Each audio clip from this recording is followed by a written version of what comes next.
Hello and welcome to the semifinals of the team championship.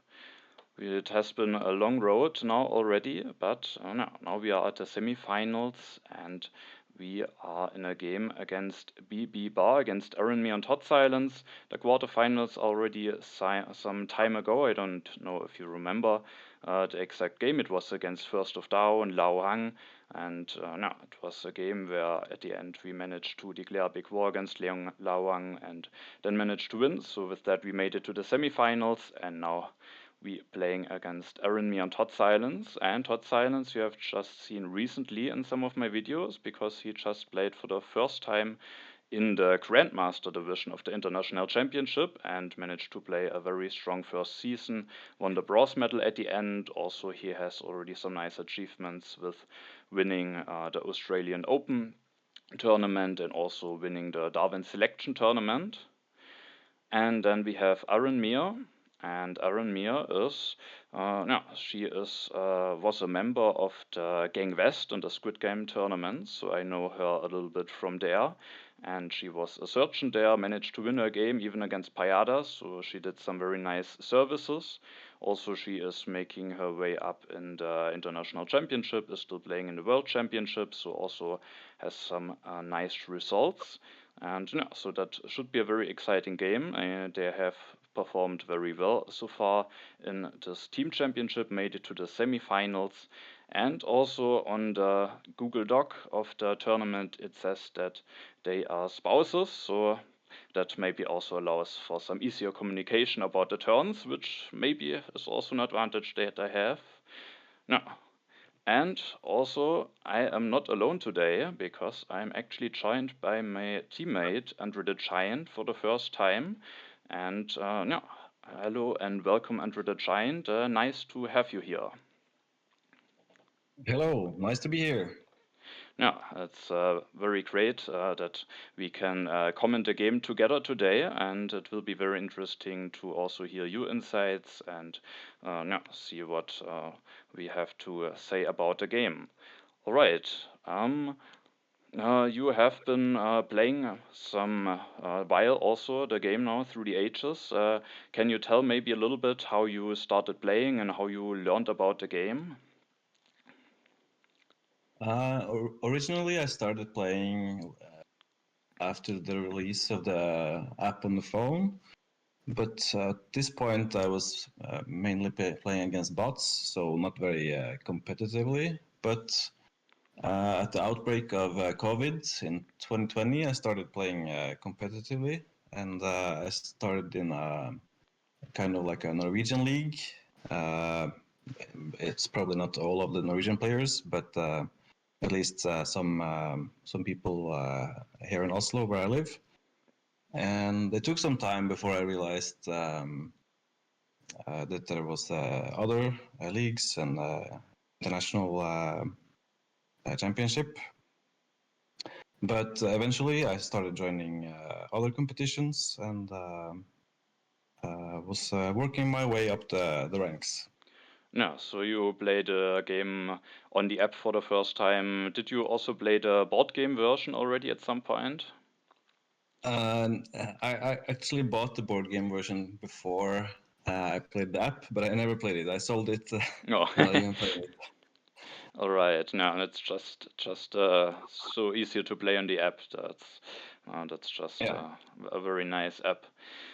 All right, and you also had some nice achievements in your tournament. I think you were at the second place at the Snell Cup Championship, if I remember that correctly, and you also made it to the Grandmaster Division in the Intermezzo Championship. So, yeah, you definitely managed to work your way up there. Yeah, those were probably some of the highlights. Also, the Seven Chakras tournament, I managed to came second place. Oh, And nice. but yeah, I'm looking for my first win now in this competition. So we No, will see how it goes. no. All right. So we can maybe start with taking a look at the game, and first of all, taking a look at the leaders and wonders.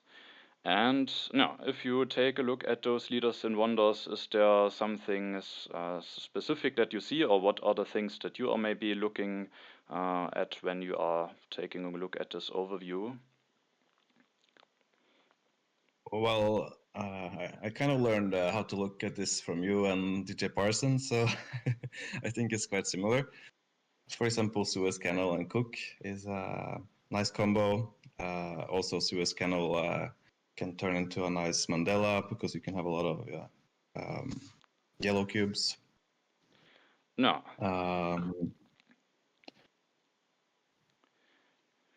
There is some science leaders, but there's some different synergies. No. There's Michelangelo and some happy faces. No, that's true. We have Michelangelo with the St. Peter's Basilica, and no, in H3, Steve Jobs, Bill Gates, Marie Curie for some lab synergy, Fleming. Not that many culture synergy leaders in H3, but there are some in H2 with Gaudi and Shakespeare. Also Newton as an economic leader. We have Robespierre and Napoleon. And then, as you said, Suez Canal and Cook is definitely one very prominent combination.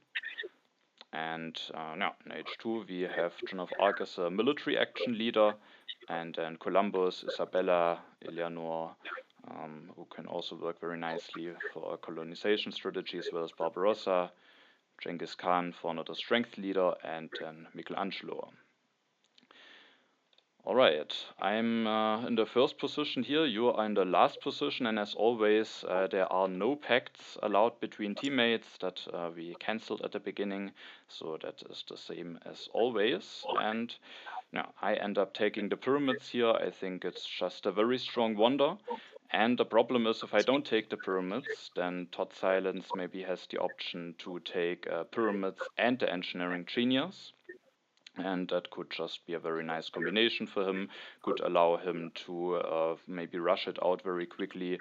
And that, no, so we rather wanted to have that ourselves. We thought about maybe something with Caesar, because aggressive play was very interesting in some of our games before. But at the end, the pyramids was just too nice, and we were hoping that maybe the library could fall into your hands at your turn. Alright, and Arinmir will go for the engineering genius. And totsilence for Stonehenge and Hippocrates. And then it's your turn, and what do you have for options at this turn?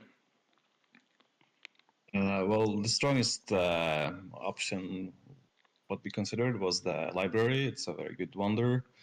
And then it's basically the option is to take a leader or a yellow card. And we felt like Caesar maybe would be better in your hands. We also had the option to discard him by taking the right frugality. But if we take him, I think we concluded that it will be better in your hands than in my hands. Yeah, I think I also remember that it's just better to have him in first position, then it's maybe better or more easily possible to use him in an aggressive way. Also, with the developments being revealed earlier, maybe it can help me to rush out the pyramids. And yeah, so we took then the right copy of Frugality, and I think the reason was just to reveal even more cards for you, so that you maybe have more options for the leader. I think that was the main reason to take the right copy, or do you remember another reason?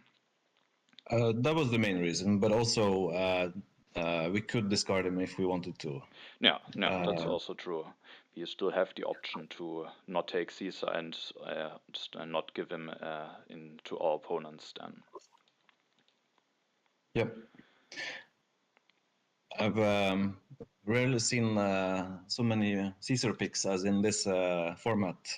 Yeah, that's true, and it's very interesting. There were some very aggressive games, and yeah, I think it's interesting. It's that it is different from the other formats, and no, I mean it's very nice that there are some very specific synergies and strong cards in the team format.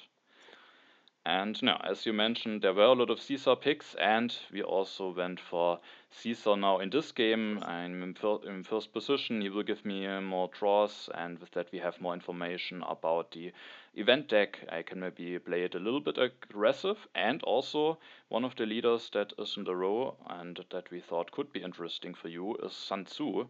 Sun Tzu will stay on 2 civil actions for Arinmir, so she can't easily take him, and totsilence already has a leader, and then we could maybe go for the Sun Tzu Caesar combination, which we already have seen, I think 2 or 3 times in the games before. Partly we had this combination, but we also had it already against us. I think even in the quarterfinals, our opponents had Sun Tzu and Caesar, and it can just put a lot of pressure on the other team, and yeah, that was one of the reasons why we thought going for Caesar would be nice, and also just because we had already experienced in some other games that this can be a very strong, very strong. And then I just build a mine and increase my population. Arinmir goes for Moses. She takes him over Alex, which is interesting, but I mean, Moses definitely also has some nice use cases, and maybe he's also the better combination together with the Rome roads. At least Arinmir won't need an additional civil action to replace him. totsilence has already a leader and a wonder, so he has 1 free civil action, uses that to take the urban growth to save 1 resource when he builds the second lab, and then he just builds a mine, increases his population, so also nothing too special. And then it's your turn, and yeah, what do you have to say to this turn? Well, it's going to be another classic combo of Caesar and Sun Tzu for the 3rd game in a row. The last game we played against it, but the game before we also had it in our hands, yes, and I I think we remember. had the same combo. You had Caesar pyramids, I had Sun Tzu library. No, I didn't even remember that. It's a nice detail. And in that game, I was also in front of you. Now I'm the last player, but I'm playing still in front of you, but 1 turn later. No, and So it's a very similar setup. no, that's true. And the rest of the turn is just very standard stuff, building a mine, increasing population. There was, of course, Alex as an alternative, but yeah, Sun Tzu and Caesar have definitely shown a lot of potential, and so we were happy to have this combination now. Yeah, it also works nice with the Suez and the Cook that we draw a lot of cards. That's true. That's also nice for that potential synergy. Sadly, in my first draw with Caesar, I didn't draw a single event, so I can't really make use out of his additional politics phases yet. At least I have 2 tactics available, so that that might allow me to go for some additional strength at some point. And this turn is also a little bit problematic. It's a problem that definitely sometimes happens when being in first position, and that is that at the 3rd turn there sometimes is just not the most useful stuff to do.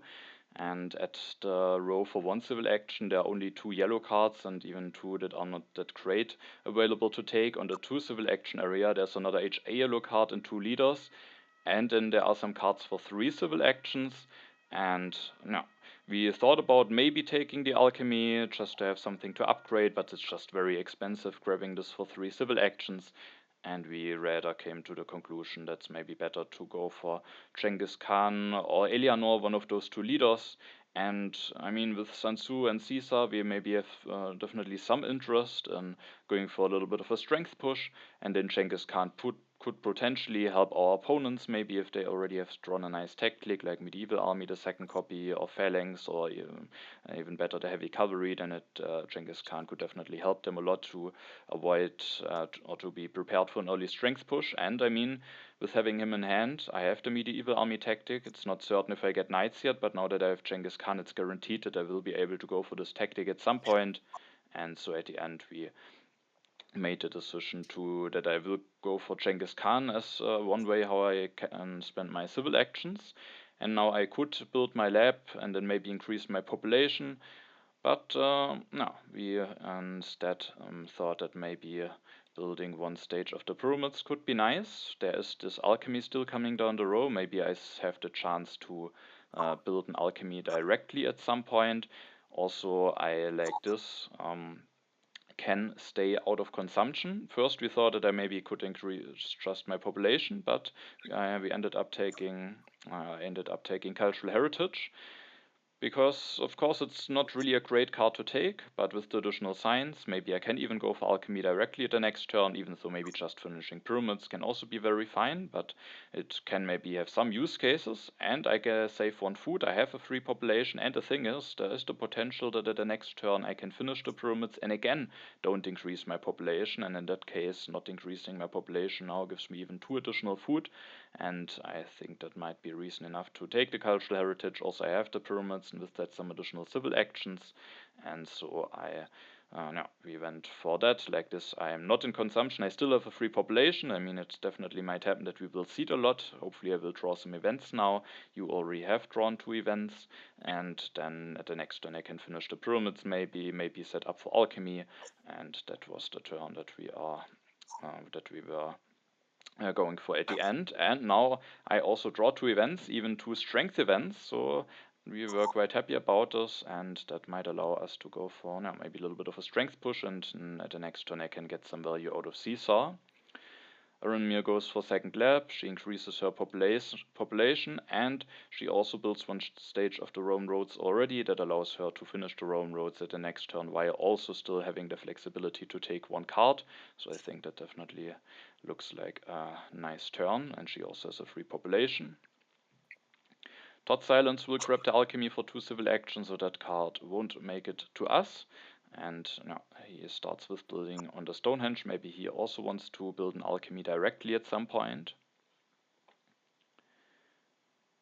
And then we are at your turn. And now, what did you push into the deck here? Well, I had the option of new deposits and wealthy territory, so we chose the wealthy.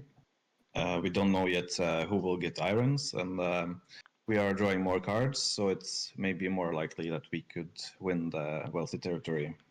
Yeah, that's true. There's a Suez Canal, and we could potentially already set up a colony game. The option for development of planning are development of crafts, religion, and warfare. You take the religion, and then what are you doing then this turn?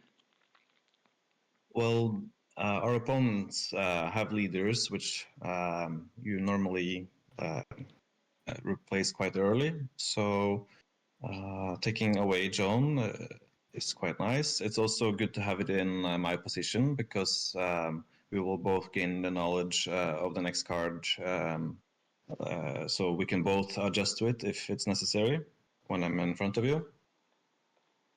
And also, I got the religion, so it makes sense to have Joan.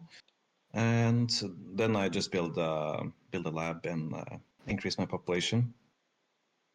No, I think that's just a very solid turn, and there was maybe Eleanor as an alternative, but I think the factor to remove Joan of Arc also from our opponents is definitely should not be underestimated, especially because she also would maybe help them to defend against some potential strength events or potential aggressive play. Alright, and you will draw a lot of cards again. At my turn, I have those event cards, and now we can start seeding them into the deck. I first push the Reign of Terror, and the Development of Settlement is revealed, so sadly I won't be able to stay out of consumption any longer. And then I seed also the Raiders, and the Development of Markets is revealed. I take the additional resource from that. I also take the free religion from the Development of Planning. And after finishing the pyramids, there are some different options. First of all, I have to get out of corruption, and I can best do this with increasing my population. And we can see that there are 2 wonders on the row, which could potentially be an option: St. Peter's Basilica or Forbidden City. The thing is, with having now also already a religion for my happy faces, I maybe don't necessarily need to finish them in the near future. And also with having Genghis Khan, There is a potential wonder which could be very interesting for me, and that's the Great Wall. And if I commit to one of those wonders now, they probably could turn out to be fine. I can maybe finish them at some point, but the Great Wall could just be a very interesting wonder, and it's maybe better to not block myself from it. Also, Universitas could potentially be strong, and so instead of going for one of those wonders, which wouldn't give the immediate benefit, I mean, maybe Forbidden City could be finished for the additional civil action, but instead of going for those wonders, I went for the Rich Land. That's just a very solid yellow card, and then playing the Cultural Heritage, I definitely keep Caesar to maybe still have the option to push some events into the deck. At the moment, I don't necessarily need Genghis Khan. And yeah, that's then the turn. The drama could potentially be considered, but there's no Bach, there's also no Marlene in H3. There are some culture leaders, but yeah, I think it's maybe just better to focus on economy for now. Then I draw some cards again, and again 2 events, this time no strength events, Rebellion and Pestilence, so we'll have to see if we want to push those into the deck at the next turn. Then Arinmir seeds and opens the development of Civil Life. She can take the Free Religion, and she can also finish the Rome Roads. And then with the last civil action, she can increase her population with Moses, doesn't want to take any of those cards. totsilence will also see it. He has a lot of exclamation marks here and opens the development of politics, so even more politics cards.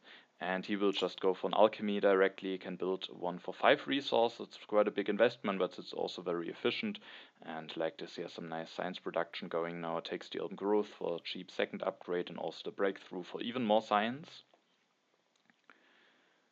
And now you really have a lot of events in hand, and now, which one did you see it in the deck at the end? We decided for A, since it can benefit, we can both benefit from it. I guess the second best option was Uncertain Borders, but then only one would get the benefit, and hopefully one of them would have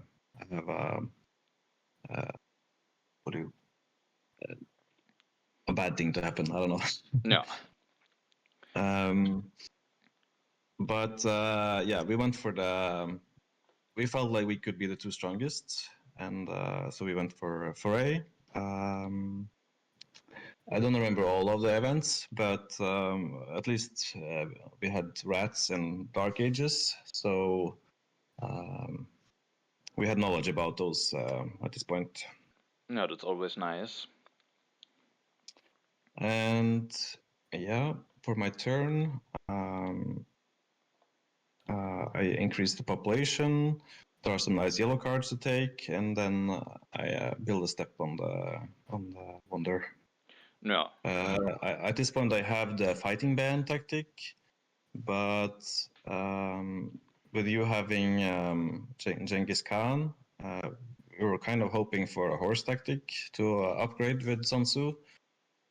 So I didn't really want to commit yet to upgrading it and switching leader.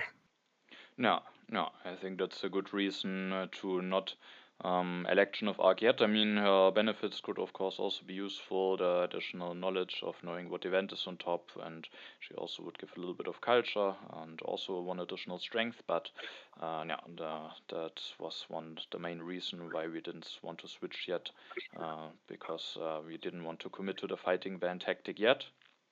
And apart from that, I think it's just a turn where you do some stuff like building a step, increasing population. Engineering genius is very strong to take, and then the patriotism might also be useful in case we want to go for a little bit of an aggressive play. And I also think it's interesting how the foray is definitely quite a strong event potentially in the team games, because when you play a normal 4-player game, then the foray will be an event that maybe will benefit you, but also 1 opponent, and then 2 opponents gain nothing. But if it goes all well in the team games, then both of the teammates can gain 3 additional resources or food, and that's just a big benefit if you compare it to border conflict, where only 1 player maybe would gain 3 resources, but the other teammate not, and only 1 of the opponents gets damaged. It's just a very strong event, but of course, for all of this to work, we also have to be the 2 strongest, which is of course not that easy to achieve. Then we just switched the event deck, and there are a bunch of strength events in there, and with that we were willing to put both of those events into the deck, the Pestilence and the Rebellion.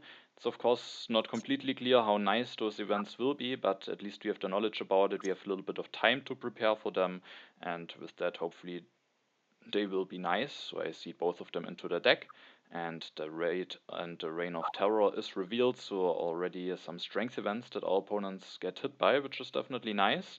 And here we also made a decision to go for an even more aggressive play, and I took the Knights for 3 civil actions. I could maybe do some normal stuff like building the lab, maybe setting up some food production or something like this, but I think there is some very big potential here, because I can take the Knights, I can develop the Knights, I can build one, I can reveal the tactic, and I'm already at 6 strength. And when we take a look at our opponents, they don't have any military technologies.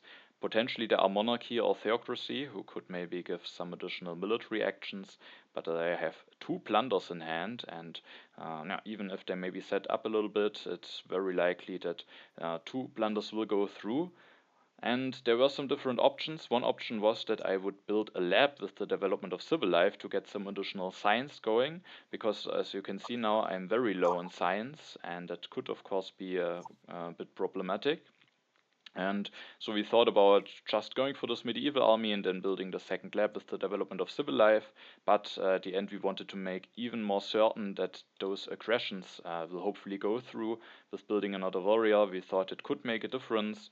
Now, Arinmir, if she maybe builds 2 warriors, is at 3 strength, and then now she would need 2 defense cards to be able to defend against 1 aggression. And in general, it might be a little bit awkward for them to build those warriors, or maybe invest into theocracy or monarchy. I mean, investing into monarchy might be nice anyway for totsilence, or maybe also theocracy. But we thought that increase our chances even more to at least get 1 blunder through, and maybe even have the shot to get both of the blunders through. But with being that low in science, there's also a little bit of an issue, and that issue is that it could be difficult to invest those additional resources that I hopefully will get from those blunders. I can't invest them into a technology very nicely. I can maybe build a second lab, but it will take some time until I have a little bit of science again. And so one thing that we were really hoping for is that maybe the Universitas will be available for me at some point, because that would just be the perfect way to spend my resources, and then I would gain additional science production. But in case I don't get Universitas, then I took the Richland in hand. At the next turn I can maybe build a second lab, and then in 2 turns I will have 3 science, and if there's no Universitas, maybe I at least then have the option to upgrade to the irrigation and spend some resources there. But we were hoping that maybe even both of the blunders go through at the next turn, and that I hopefully find some nice stuff to invest those resources into, ideally maybe the Universitas.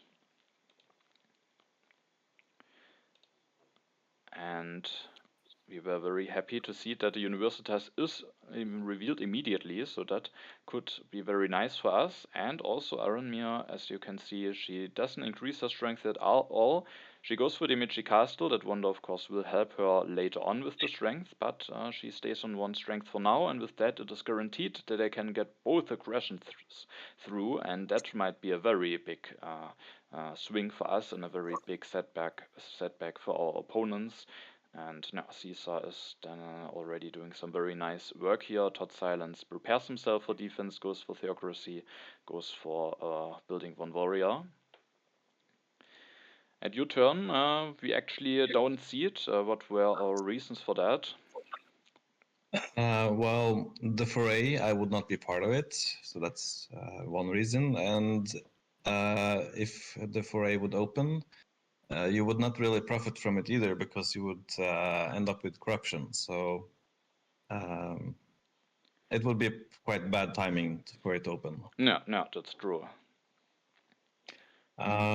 So we decided not to see it, and I finished the library, and since I have a science production of 3 now, we decided that I can afford to go for the Code of Laws.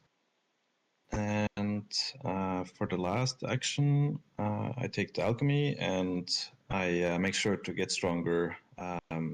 So I will be part of the foray if it opens before my next turn. No. So this time I reveal a fighting band, but I don't elect Joan still, so it doesn't mean it will be upgraded. We still have the flexibility Yeah, we to still have the wait for flexibility. something. Yeah, and it could be nice maybe to not upgrade a fighting band, because at the moment it could happen that our opponents have to invest or are forced to invest into some warriors, and then it could maybe be nice to upgrade a different tactic, but it is also of course nice to get stronger for the foray. Yep. Alright, then it's my turn, and now we can I can go for the double aggression. The first blunder goes through. I take 3 resources away, and the next blunder will go through as well, and I actually take everything away from Arinmir, and that is of course a very big setback for them, a very big swing for us, and we were very happy about this and thought that we have quite a strong position now. It means that Arinmir will take a while until she can finish the Meiji Castle. And no, at the moment she is still quite vulnerable. Of course, I don't have any more aggressions in hand, but I have gotten a lot of stuff out of those blunders now, and I will have a nice thing to invest those resources into. So we were quite happy about our start, and now it's a little bit difficult to get out of corruption. And you mentioned it that with the fray on top, I could potentially finish the Universitas, so that would be something nice. But I would still have so many stuff left that I would have corruption, and that is maybe then not worth it, especially because instead of finishing Universitas, I can maybe also just build the second lab to get at least one science production, and then I switch to Genghis Khan this turn. No, I could of course keep Caesar, but I don't have any card in hand at the moment that I can use for my politics phase, so who knows how nicely I can even use his double seed or double aggression ability in the next turns. It might be very likely that I'm not able to do this, and Genghis Khan just gives me 3 culture, so I go for him now, and then I still have to get out of corruption, and I do this with building one stage of the Universitas, but there's one problem, and that is that I don't have enough resources to finish the Universitas at the next turn. I'm missing one, but and there could have been the option to maybe not build the lab and instead build a second stage of the Universitas. Then I could finish it for certain at the next turn. But there are 2 events in there which could help me to finish it. The foray could help me to finish it, and there's also the wealthy territory in the deck that you seeded in earlier. And at least I have one defense card, and I can maybe even use Genghis Khan as a colonization leader, which was also one reason why we elected him. I can even use just both warriors for a medieval army tactic in order to win the wealthy territory and get a boost out of it. And we also thought, because our opponent seeded 2 events in, and we weren't too certain what the events they might have seeded, and one of those events could potentially be the knowledge of the ancients, which would be another way to maybe gain an additional resource. So with that, we were willing to risk that I maybe can't finish the Universitas, but there are some chances that I can, and if not, I have to wait one turn with finishing it. Maybe that wouldn't be too bad. Then I draw another colonization card, so I won't be able to use my politics phase at the next turn. Arinmir goes for knights, reserves, and rich land. I mean, she can't do anything. She has no resources and food left. She just takes all those 3 cards, reveals the medieval army tactic. But I mean, that's just been such a big setback for them, and this will be difficult for them to come back from. And then totsilence seeds, and one of their events, as we can see, is the cultural influence, but it actually doesn't change anything. Both teams gain the same amount of culture out of it, and totsilence will go for the second upgrade with the urban growth, goes for Columbus, switches to Columbus, has collected 3 Hippocrates tokens already, maybe has a nice colony for him in hand, and then he takes the breakthrough and the swordsman. And then it's your turn, and this time we are prepared for the foray. And what event are you pushing in? I think it's the historic territory, if I don't remember wrong. Yes, that's what I noted at least. That should be the historic territory, yes. The other options were, I think, only uncertain borders, but at this point, we wanted to maybe switch our focus a little bit to be more into production and not forcing ourselves to be the strongest, since we will soon have revealed all the strength events we have played so far. So we felt it would be safer to go for something more neutral, and there is Rebellion, so it or is it in the current deck, Rebellion? It will be in the next deck, so potentially Yeah. it could Well, help it someone. could be useful with Historic. And there is, of course, Suez, as we mentioned before. Yeah. And no, it might just take some time until those events will be revealed, and uncertain borders can always be a little bit swingy. So, yeah, we went for a little bit of a safer option, and we were quite happy about the event that is revealed. The foray will give us an even bigger boost now. Yeah, that was nice. So, since Rebellion is on the way, and since I have an aggression, or maybe I'm not sure if I had an aggression. At least I got one. I think you had one in hand, and then you draw another one. Okay. So we decided to go for more happy faces, which will help with rebellion and with strength, and also to let's see, yeah, I build some warriors. No, no, and To get you a lot have stronger. no, you are looking quite threatening now. Arinmir is still sitting at 1 strength, so that could be another aggression that will be going through. You will lose 2 yellow tokens soon, so the happy face will be needed soon because of the rebellion. We didn't take iron here. Can you maybe say something about this? Yeah, the problem is the science, because it would take quite a few turns to be able to gain the science, and maybe it makes more sense to do the alchemy first, and then it's even longer to do the iron. So we decided it's just better to skip it and either go for coal or Suez, or yeah, at least one of them would be very good. No, no, I think that are definitely some nice arguments, and also there were not really that many civil actions left. If you want to go for that additional theology and for those warriors, then all of the civil actions are needed for that, and if you miss out one of those, then you will have less strength, meaning the aggression is less certain to be successful. Of course, in the one game that we lost so far in the tournament, we were denied the coal by the opponent's team. So because of that, we are always a little bit afraid to not go for any resource production technology. But nonetheless, we were brave enough to not take the iron here. Yeah, it seems like we are traumatized from this experience. Yes. Then at my turn, I can't use my politics phase, but thanks to the foray, and I took 1 food from it so that I can increase my population now. And thanks to the foray, I can now finish the universitas, so that worked out all very nicely. That will boost my science production now. And then I will take the iron. I have a rich land in hand, so maybe I can start and go for 2 upgrades at the next turn. So probably I won't go for 2 upgrades because the event deck might flip now relatively quickly, and then the rebellion will be revealed, and I have to be prepared for this. So what I also take is the theology here.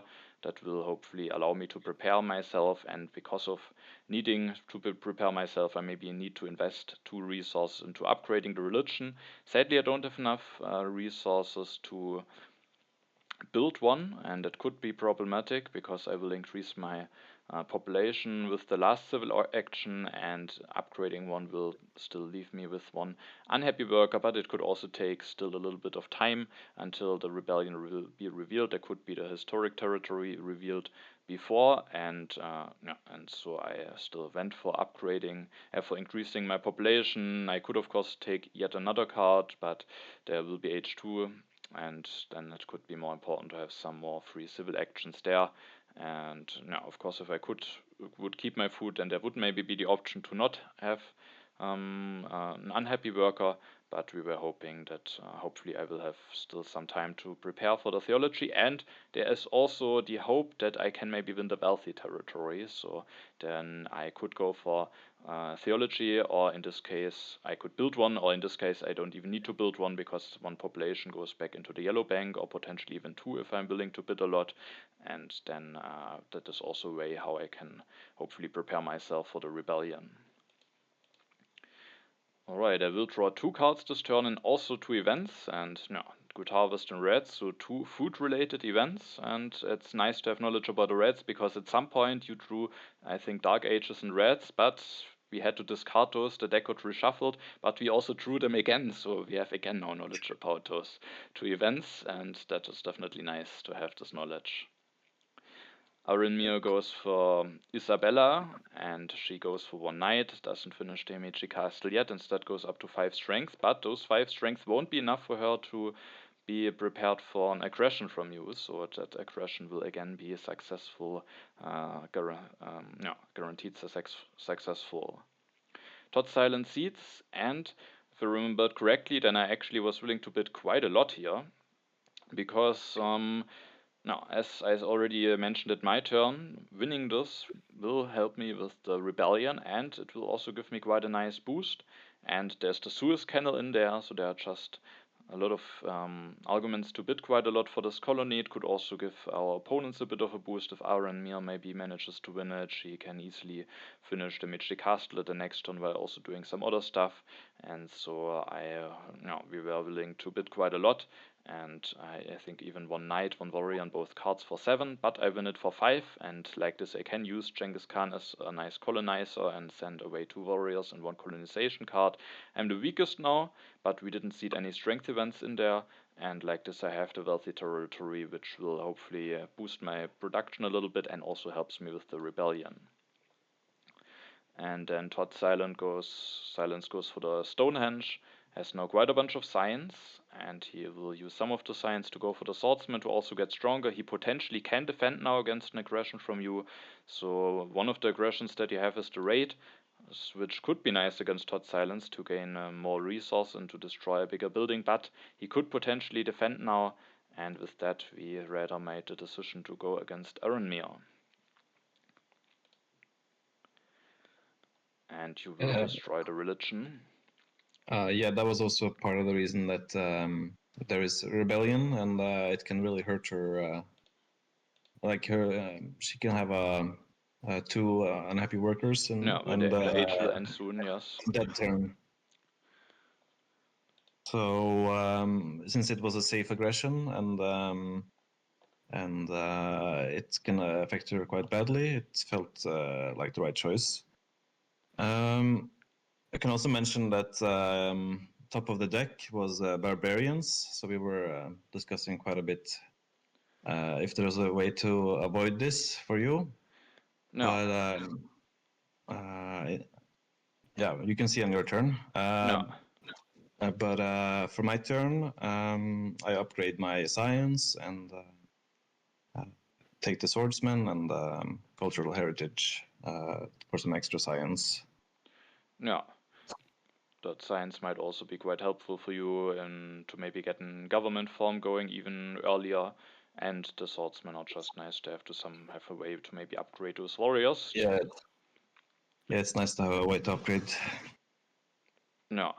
And maybe I think we also discussed a turn where you even go for the swordsman this turn instead of the alchemy, and you have another aggression in hand, so maybe you could threaten to go for it. But Arinmir can maybe increase her strength with going for another medieval army, and Silence maybe also can go for more swordsman potentially. He could have an infantry technology, or he could even copy this upgraded fighting band tactic. So it's not guaranteed that an aggression would be successful, and with no strength events coming, I think we rather went for this economical play, if I remembered correctly. Yep. Alright, you don't take the knights, so that's maybe a bit of a disadvantage, but if you take it and not the cultural heritage, then yeah, it's the question what to do with the last civil action, and also and if taking knights instead of swordsmen is maybe also not the ideal idea. And you already mentioned it at your turn, there are the barbarians on top, and we were a little bit concerned about them. I have the most culture and I'm the weakest. I could get stronger at my turn, I could go for theology, build maybe 2 units, but the problem is our opponents have the knowledge about this event, and no, they could also get stronger and I could still get hit by it, and with that we thought it's maybe better to just reveal it now to instead of trying to avoid it. And one advantage of opening it now is also that the event deck will be flipped now, and there is this Rebellion incoming, which at the moment Arinmir would get hit by quite a lot. Maybe she is willing to see it, and even if not, it is just quite nice now moving the event deck as quickly as possible to maybe make it that the Rebellion will be revealed. And yeah, I could have also seeded the reds, but there is one issue, and that is that I will lose one population now to the barbarians, and then there is also the pestilence coming that I seeded in earlier, and I will definitely need some additional food now, and I will actually, so we can maybe see it my turn after I lose the barbarians. At least I have a free population for the barbarians, but I will go for 2 food upgrades, and no. The thing is, if I will now also build one warrior to get a little bit stronger, to get also the additional culture from Genghis Khan, but I will be the weakest at Arinmir's turn, and we thought that maybe it could be nice to that she no, that she knows that I'm the weakest, so maybe she will seed into the rebellion. But there was also not a really nice way to really get stronger.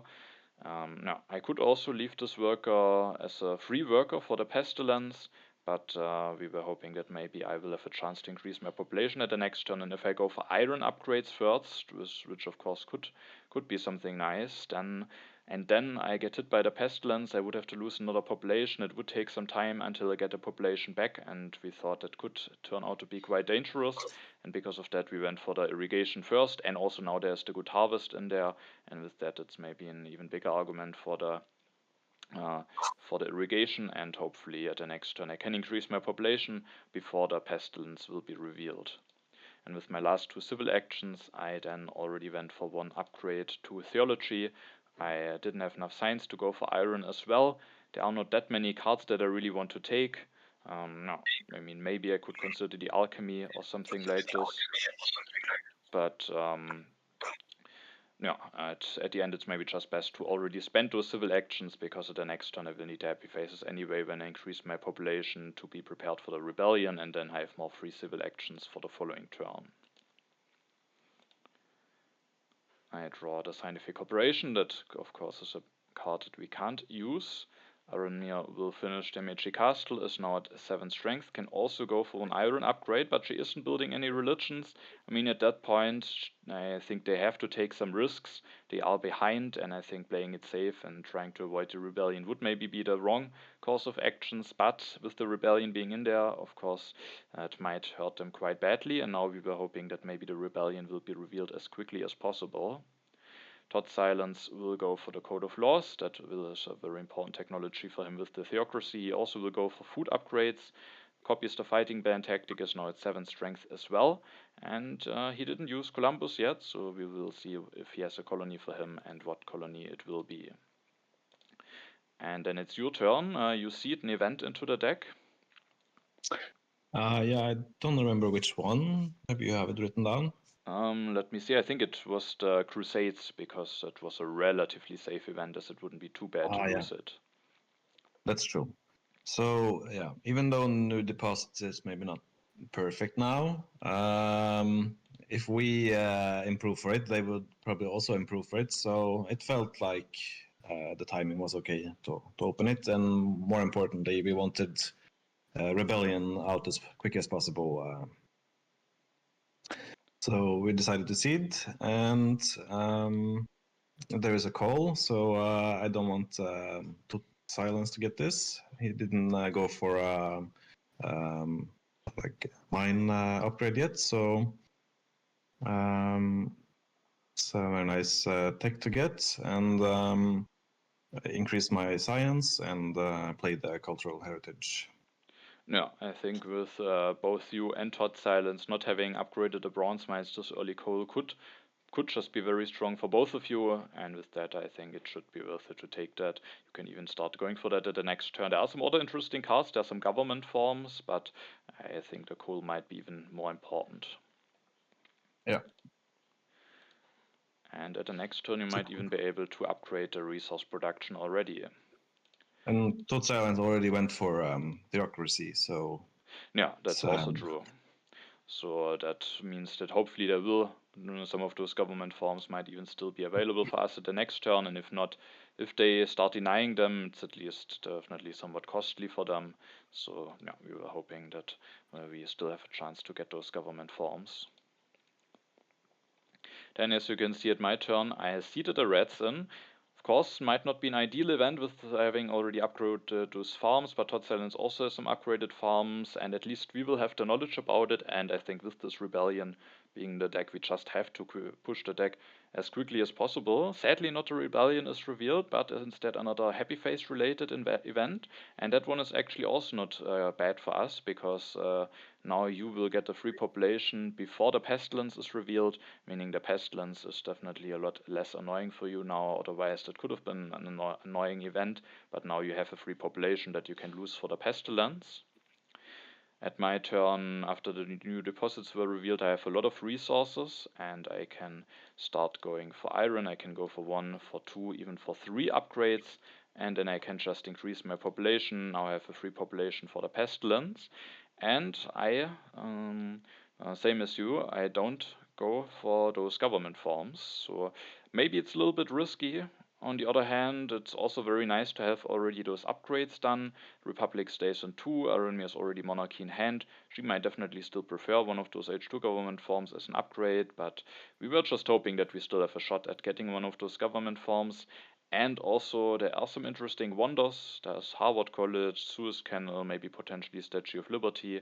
I have one colony for the Suez Canal. If I maybe draw another one, that could be a nice wonder. And with some nice H2 wonders being there, it could be nice to already have upgraded those mines to have some more resource production already, to maybe make it easier to go for one of those wonders. And there are also 2 copies of cannons coming down the row, so if our opponents make the decision to maybe deny both government forms, it will be very difficult to also take the cannons for them. So we at the end were willing to not take those government forms, but potentially it could of course backfire.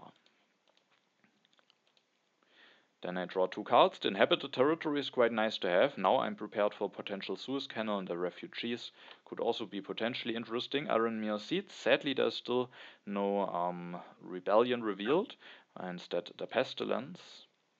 Then she goes for 1 upgrade, another upgrade, and she will go for the constitutional monarchy. Maybe she plans to do a revolution at the next turn, but she didn't build any religions, which again I think it might be the right decision considering that they are probably behind at the moment. But no, there are only 3 cards left, and we were again hoping that the rebellion might be one of those. totsilence, after having missed out on the coal, will go for some iron upgrades now, doesn't want to risk missing out on the second copy and doesn't want to wait for that, so we'll just go for those upgrades. They leave the Republic for us and also both copies of cannons, and then at your turn there is a bad event on top for our opponents. Yes, finally it's there. Yeah, so that The moment we've been waiting for. no, and Arinmir gets hit quite a lot by that, so no, another setback for our opponents after all of those aggressions.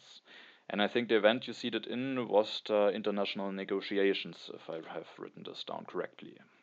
Yes, it was. It's maybe not ideal, but we didn't have great alternatives either. No, So no, it was maybe the lesser evil. no, and at least we have some time to prepare for it. Yes, because it's H2, so it's more time. So for this turn, there is still government, and I can have quite a nice turn with going for Republic and securing what, and taking the cannons and the efficient upgrades. I will have corruption, but I can still do 3 coal upgrades with what the next turn, which is quite strong. Yeah, that is definitely very strong. You will have 9 resources, and with the efficient upgrade, it will allow you to go for 3 coal upgrades. Of course, James Watt taking him for 3 is expensive, especially because our opponents might not really want to go for him, and Arinmir can't take him anyway because she doesn't have any civil actions. And yeah, so we could think about not taking him, but he is just so strong because without him, you would need to wait an additional turn because you don't have the science for coal, and he will just give you such a big boost that I think it's not worth it to risk anything here. Or what do you think? Yes, that's what we concluded. The only benefit I could get is one copy of reserves and maybe team sports, but it would fill up my hand though. No. So it seemed worth it to just be on the safe side.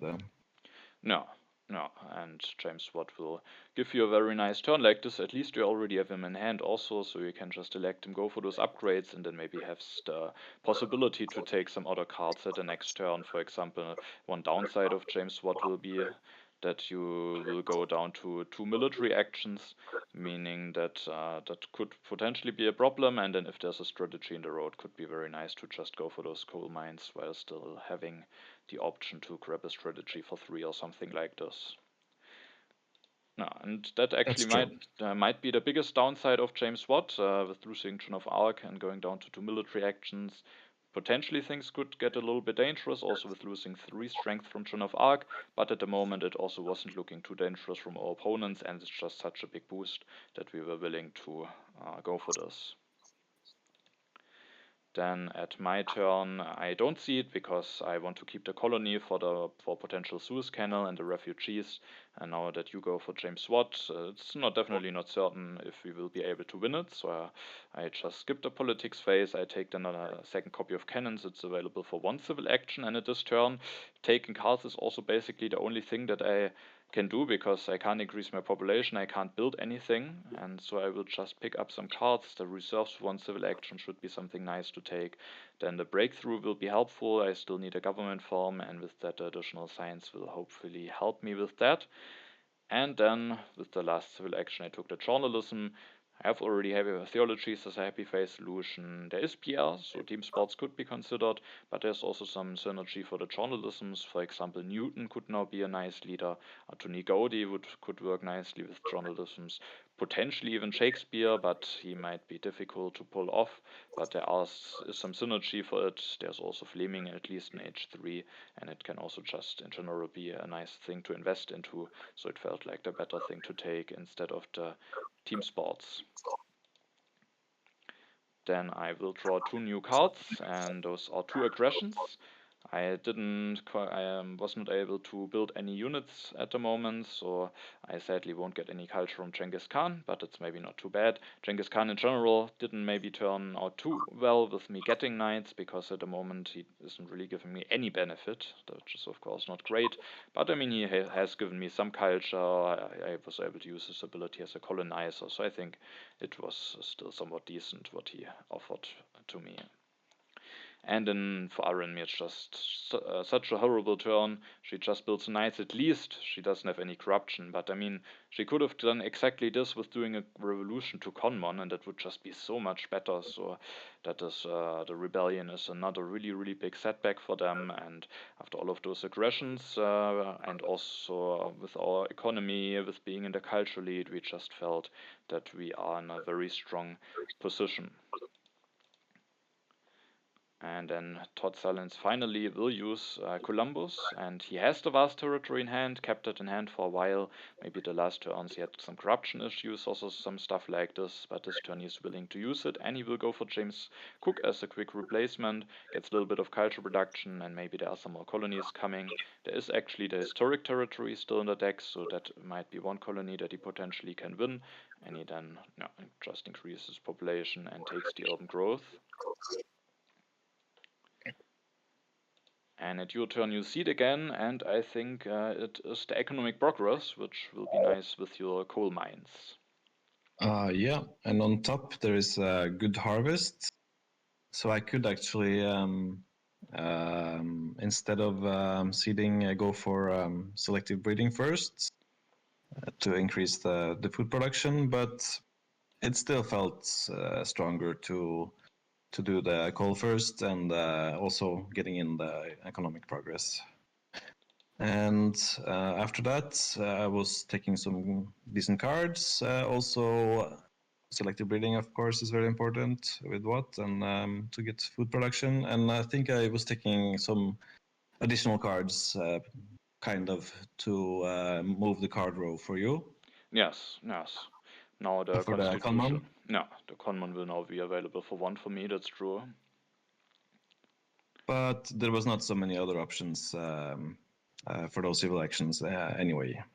No, no, I think that's definitely true for those last two civil actions. The rifleman could potentially be nice for you, but the problem is I maybe need them as well. And yeah, and then at least you will Yeah. give those cards to me for one civil action cheaper. And at the moment, those cards maybe not that great to have, but who knows? Maybe at some point having some operas to invest in could potentially be nice. So it's at least those are some cards that have some potential to be useful.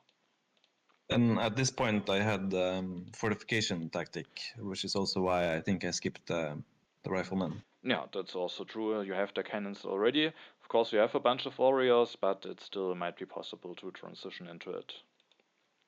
Yeah. Then at my turn, I again don't see it. There might still be the possibility of a Zeus Kennel.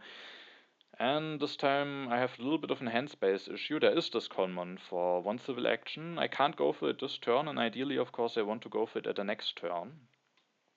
And we considered some different options. One option is that I take the rifleman and develop them, and then increase my population maybe 2 times, build some units, get quite a lot of strength, and then I take the Conmon, and I would be able to do a revolution at the next turn. That would be one way to get into Conmon. But there might always be some important cards to take, and I also maybe have the possibility to go for the common without a revolution, so the revolution seemed a little bit costly and would leave me inflexible. And if I go for the rifleman this turn, then I'm kind of committed to the revolution, or otherwise I can't get a common in at the next turn. So that going for rifleman at this turn felt a little bit bad. One other alternative would be to develop journalism, increase the population, um, build one journalism, and I think we also kind of wanted then to increase the population one more time and build one unit, because at the moment I'm potentially in danger of an aggression from Arinmir, and in our position maybe we shouldn't take any risks, even though Arinmir didn't draw that many cards, but we felt bad about risking an aggression. But if I increase my population a second time, then with going for that there would be no free civil action to take Rifleman, and it could maybe be that I still get another copy, as totsilence already has Swordsman, but it's not guaranteed. And it might also be nice to not give Rifleman for one civil action to Arinmir, because now she might have to take this copy for two civil actions when I take this Conmon away. And we were a little bit concerned about this Napoleon, which was also one of the main reasons why we didn't want to risk missing out on the Rifleman and going for the journalism, committing one worker into this, because if she just takes Napoleon, increases her strength, builds one unit, she will be, I think, at I think it's 16 strength, and it could already be quite a lot. It could be quite threatening also for you, with now being in two military actions. And going for Napoleon and Rifleman would be a lot easier, with the Rifleman being in one civil action. If now both of those cards are available for two civil actions, she can take both of those cards, but she doesn't have a free population to increase her population, to free civil actions to increase her population. And with that, we were hoping that maybe she wouldn't go for such an aggressive play, and also just felt safer to have the rifleman in hand. But as I also said, doing the revolution would not be that great, and so at the end, to make space in my hand, after increasing my population, I played the reserves for resources. I didn't play them for food because the rats are coming, and hopefully maybe I can just increase my population at the next turn, and then after building those units to be the strongest now, and also to get some additional culture finally again from Genghis Khan, I take the Conmon. I have now the possibility to develop the Conmon at the next turn, and we were hoping that maybe there's a wonder available for me at the next turn, for example the Harvard College, which also could be nice for you. And there are also some other ones like Suez Canal or Statue of Liberty. And if one of those wonders is available for me the next turn, I could maybe just develop Conmon and take and finish one of those wonders to get out of corruption and to get a nice boost to my economy. Because if there's no wonder available, then it could maybe be a little bit awkward to spend the resources on something nice. Maybe I could just build a second theology or something like this. But a wonder could be a very nice way to spend some resources. Then I still keep the colony in hand,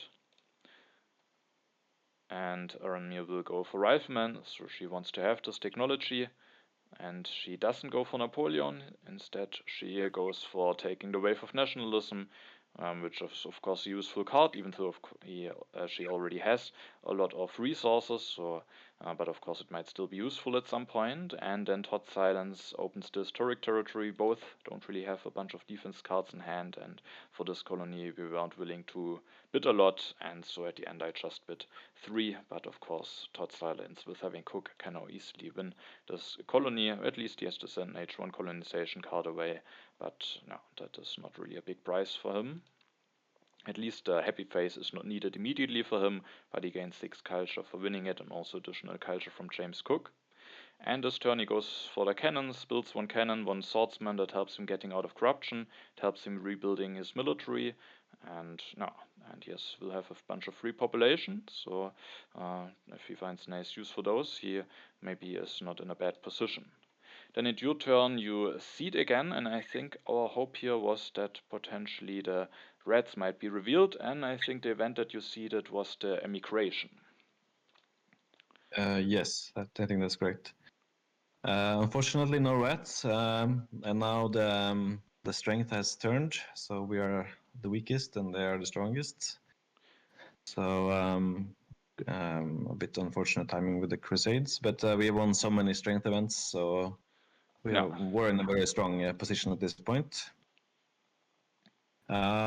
So for my turn, since rats are in the deck, it didn't feel great to go for selective breeding. Instead, it would be nice to get some more science, so I take and finish the Harvard College, also using the Engineer Genius, and then grab the 2 yellow cards. No. I think we considered leaving Revolutionary Idea for you, but that maybe you would not have a chance to take it, so then it was matching for me to take it. Yeah, I think that's true, that we saw that at my turn I might not have a free civil action for it, and yeah, that was definitely quite a strong turn, increasing your economy even more. But as we said when at the politics phase, we were hoping that reds would be revealed so that you could maybe go for the selective breeding, because Harvard College would be strong and you probably would have still taken it. But it could be nice to start getting free populations at the next turn, and now it will still take some time until you will be able to start getting some free population, and that could potentially be dangerous. So not being able to go for selective breeding yet could potentially backfire a little bit, but at least you get a nice, still a nice boost with the Harvard College. Yeah, it's often like that when you seed something and then you have to wait until it's gone, and then you're regretting seeding it. No, that's true. So the reds are maybe not too great for us. Now that they are holding us back to go for food production, but on the other hand, the reds of course also allowed for a quicker rebellion to be revealed. So that I think was still a good move to see that. But still, now it's very annoying that those are in. And as you can see, I actually were willing to seed the inhabited territory 2 into the deck now in order to reveal the reds. The thing is, totsilence has a lot of food saved up, and we were thinking about some turns that I could do, and the turn that I would do, and there wouldn't be that nice alternatives, or there would be some alternatives, but the turn that we thought would be best for me at this turn, they could relatively easily draw the conclusion that reds are in the deck, and with that they could maybe wait with seeding and let totsilence pair for it. Of course, playing in a bit of territory in with not really having any defense cards against James Cook is not great, but at least it will take some time until it will be revealed, and we just wanted to have those reds out of the way. This turn I can go for the Conmon, and there is the Statue of Liberty in the row, which should be very nice. Maybe it will allow me to have a nice food solution, even though with only being on 2 irrigation farms, also giving me a little bit of culture with the constitutional monarchy and allowing me to invest my resources. So that statue should be very nice. And we thought about before seeding, we thought about just finishing it and increasing population, and it might be a very fine turn. But we also at some point came to the conclusion that maybe I should go for this Napoleon. The thing is, there could still be some other interesting leaders for me, like Newton or Anthony Gaudi, and there's also, in case I don't want to go for journalism, there's still the hope that I maybe can go for scientific methods with Newton, so Newton could be quite a strong leader and might give me a lot of value. But again, if Arinmir gets Napoleon, then she would go up to 16 strength, and you are still at 8 strength. I think you didn't have any defense cards in hand, if I remembered correctly, but even with one in hand, you would still be in a dangerous position, and because of not being able to increase your food production at the last turn, you can't really fix your strength at the next turn, and Arinmir could be in a dangerous position if she gets Napoleon, and Napoleon also makes myself safer, and so we made a decision that I will go for Napoleon, and I also will elect him, and then before opening the reds, I would have just built one stage and increased my population to get rid of some food, but it just would be a very, very clear indicator to our opponents that reds are in there, because reds is basically the only reason to not just finish the statue. It just wouldn't make any sense, and then they could relatively easily draw the conclusion that reds are in there. We didn't want this to happen, and we just wanted to be certain that totsilence loses all this amount of food. And with that, we were willing to push the inhabited territory into the deck. But now that the reds are revealed, I can just finish the Statue of Liberty, which also gives me a little bit of a culture boost. And at the next turn, if the age doesn't end, I can also increase my population. I draw a defense card, that could be nice, also Cold War and War over Territory, Arinmir Seats. And she opens the economic progress. You gain a lot of resources out of that. Sadly, no food, so that could have been also nice if you would have been able to go for selective breeding. Maybe you would have gotten 2 less resources because you would have been then at corruption then, but the food might be more important. So those reds, could have maybe caused some issues for us. But of course, totsilence also lost 8 food, so they also definitely lost something to it. But totsilence still has 2 free population, so maybe the population is not as much needed, or the food, as it could have maybe been needed for you. And Arinmir, now that Napoleon isn't available, she will just go for Robespierre, and Robespierre allows something interesting. She can go for a government form and also for scientific methods, and that might be reason enough to go for him and to not go for the conman. She has already 2 government forms in hand, but that is just a strong option, and otherwise she has to decide, does she go for conman and then the scientific method gets delayed, or does she go for scientific methods, and then no, it's just a lot more pleasant with the Republic, but she will have some corruption. She has a lot of resources saved up, but maybe she finds a nice way to invest those.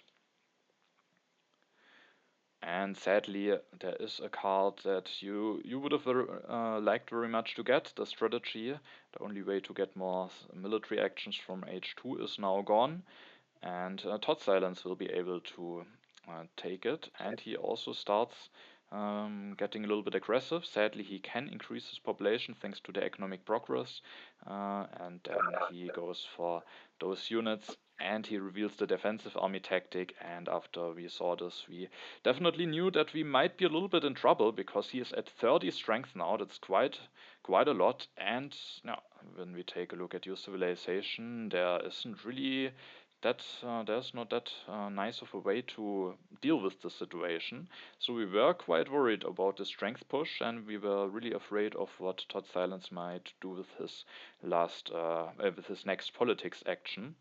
And then what were our plans to deal with the situation now at your turn? Yeah, I don't really think we saw this coming. We were mainly discussing the potential of Arinmir and Napoleon. So this was a bit of a surprise. That's looking quite dangerous. So basically, what I need is to get population.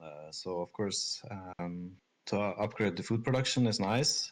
Unfortunately, the age will end. So even though I increase my food production, I cannot develop any population. So we decided then to have a chance to increase population. Suez Canal can help with that. I had developed territory in hand.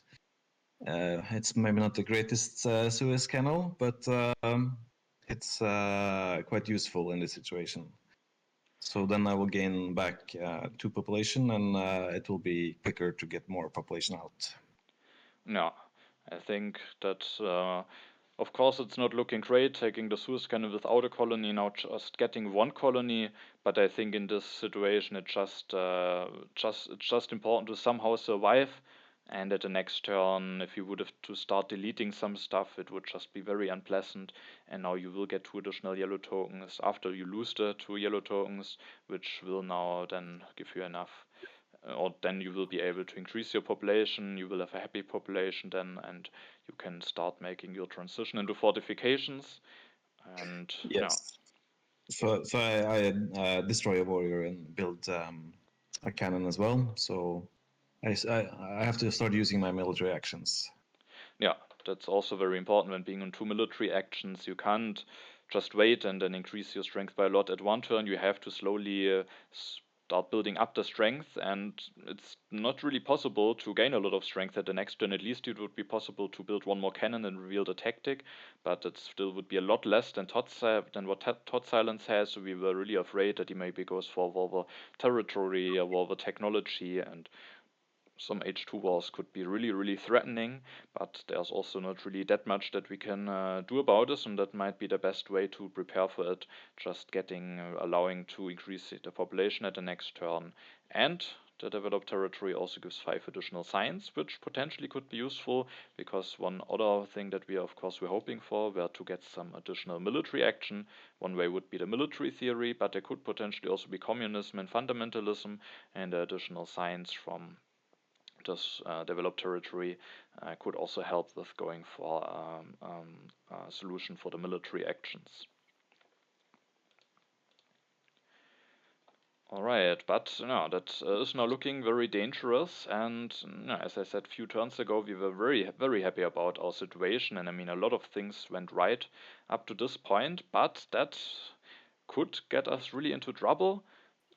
Depending on what totsilence can do with his politics action, depending on what cards he has, if he can take advantage of that strength, but I mean, he probably didn't go for it without having anything in hand for it, so we were really afraid of his next politics phase. And there's also the potential that even Arinmir could go for an aggression, but and maybe we could have done something to deal a little bit better with that, but she also has only drawn very few cards also now after having gone for the Robespierre revolution, and so we were just hoping that she doesn't have an aggression, and if she has one, that she maybe is just thinking that you can maybe defend against it. Then, no, of course, also I'm a little bit in trouble now, but there's one good thing, and that is the totsilence can only go against one of us. So I don't necessarily have to invest everything that I have into military now to somehow make sure that I can defend against an aggression or something like this, because no, it's just very likely that totsilence will strike against you, and so maybe we can use this to our advantage and make sure that I can get a little bit more of economy in before I start increasing my military. And so I go for scientific methods here. I go for 2 upgrades. I take the cavalryman. Now I have all of the H2 military technologies in hand. That will allow me to be very flexible for the H3 tactics. Then we could think about taking one of those yellow cards for 2 civil actions, but at the next turn there will be the first H3 cards, so it might be better to have those civil actions available at the next turn. So I instead increase my population 2 times. One other option that we considered were to only increase population 1 time and then build a third farm. That might give me on the long run more population. Also, there is a red cross in the game. But it also would mean that I would invest some resources into it. I then at the next turn wouldn't have as many free civil actions to maybe react to the H3 cards that will be coming down the row. And so at the end we went just with increasing the population 2 times, but potentially it could be interesting to build an additional farm here. But of course I also still have to be careful. I go for the scientific methods now, but of course I want to be prepare then after this for military, so that if you at some point maybe manage to get a nice amount of strength, that I'm then not the one in danger. So no, it's also maybe nice to have those additional resources available for the military potentially. And then it's the last turn in H2. H3 will start now. And no, then Arinmir will not use her politics phase. She also has only one card in hand. She has to fix her happy phases, goes for an organized religion. There would be a second copy, so denying that from her it wasn't possible. Of course, we could have made it that she has to pay more civil actions for it, but we didn't go for this, and instead she can now go for organized religion, and she just takes the selective breeding.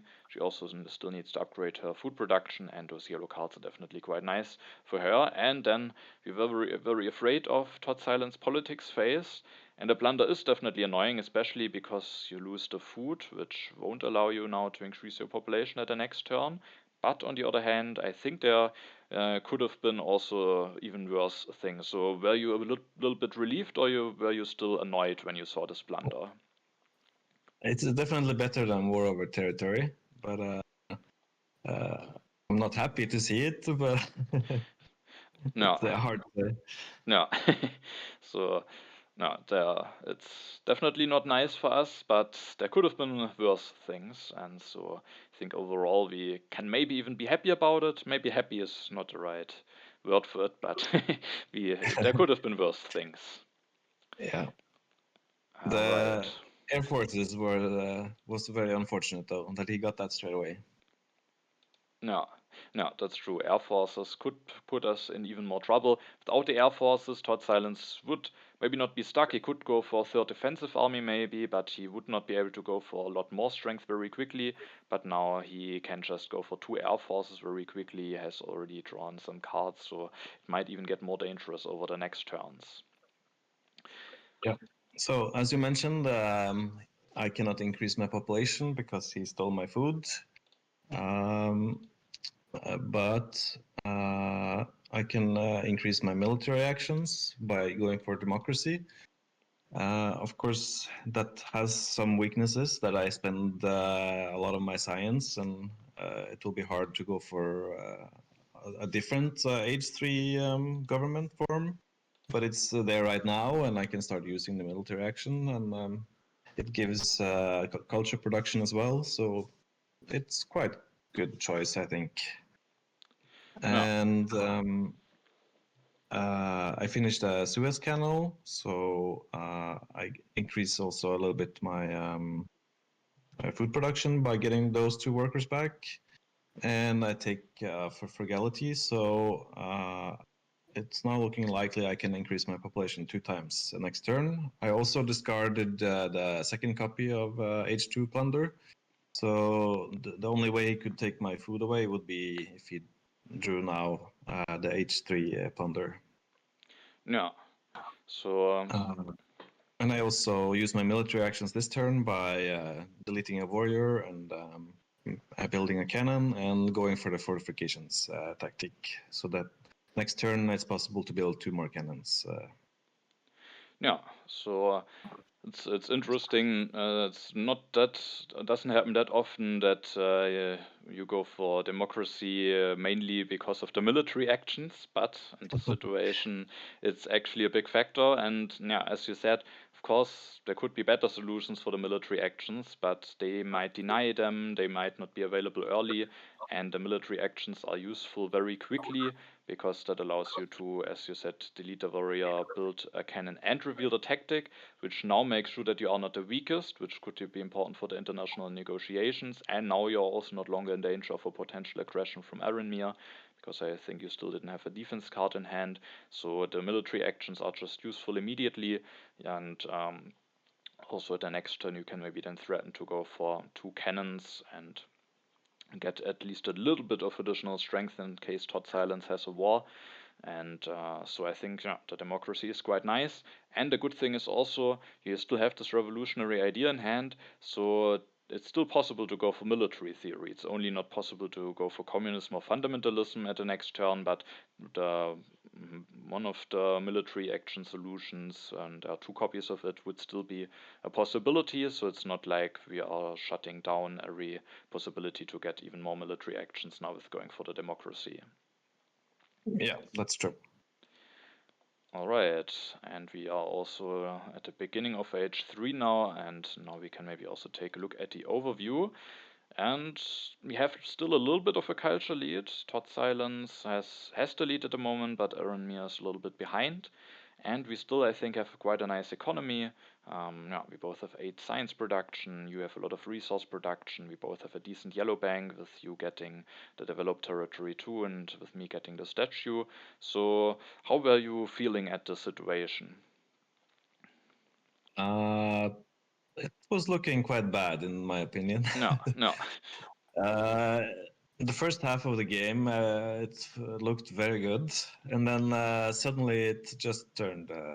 So it a lot depend on the draws for totsilence. If he gets wars, and of course, if I get more military actions, but it's not only me. You are also in danger.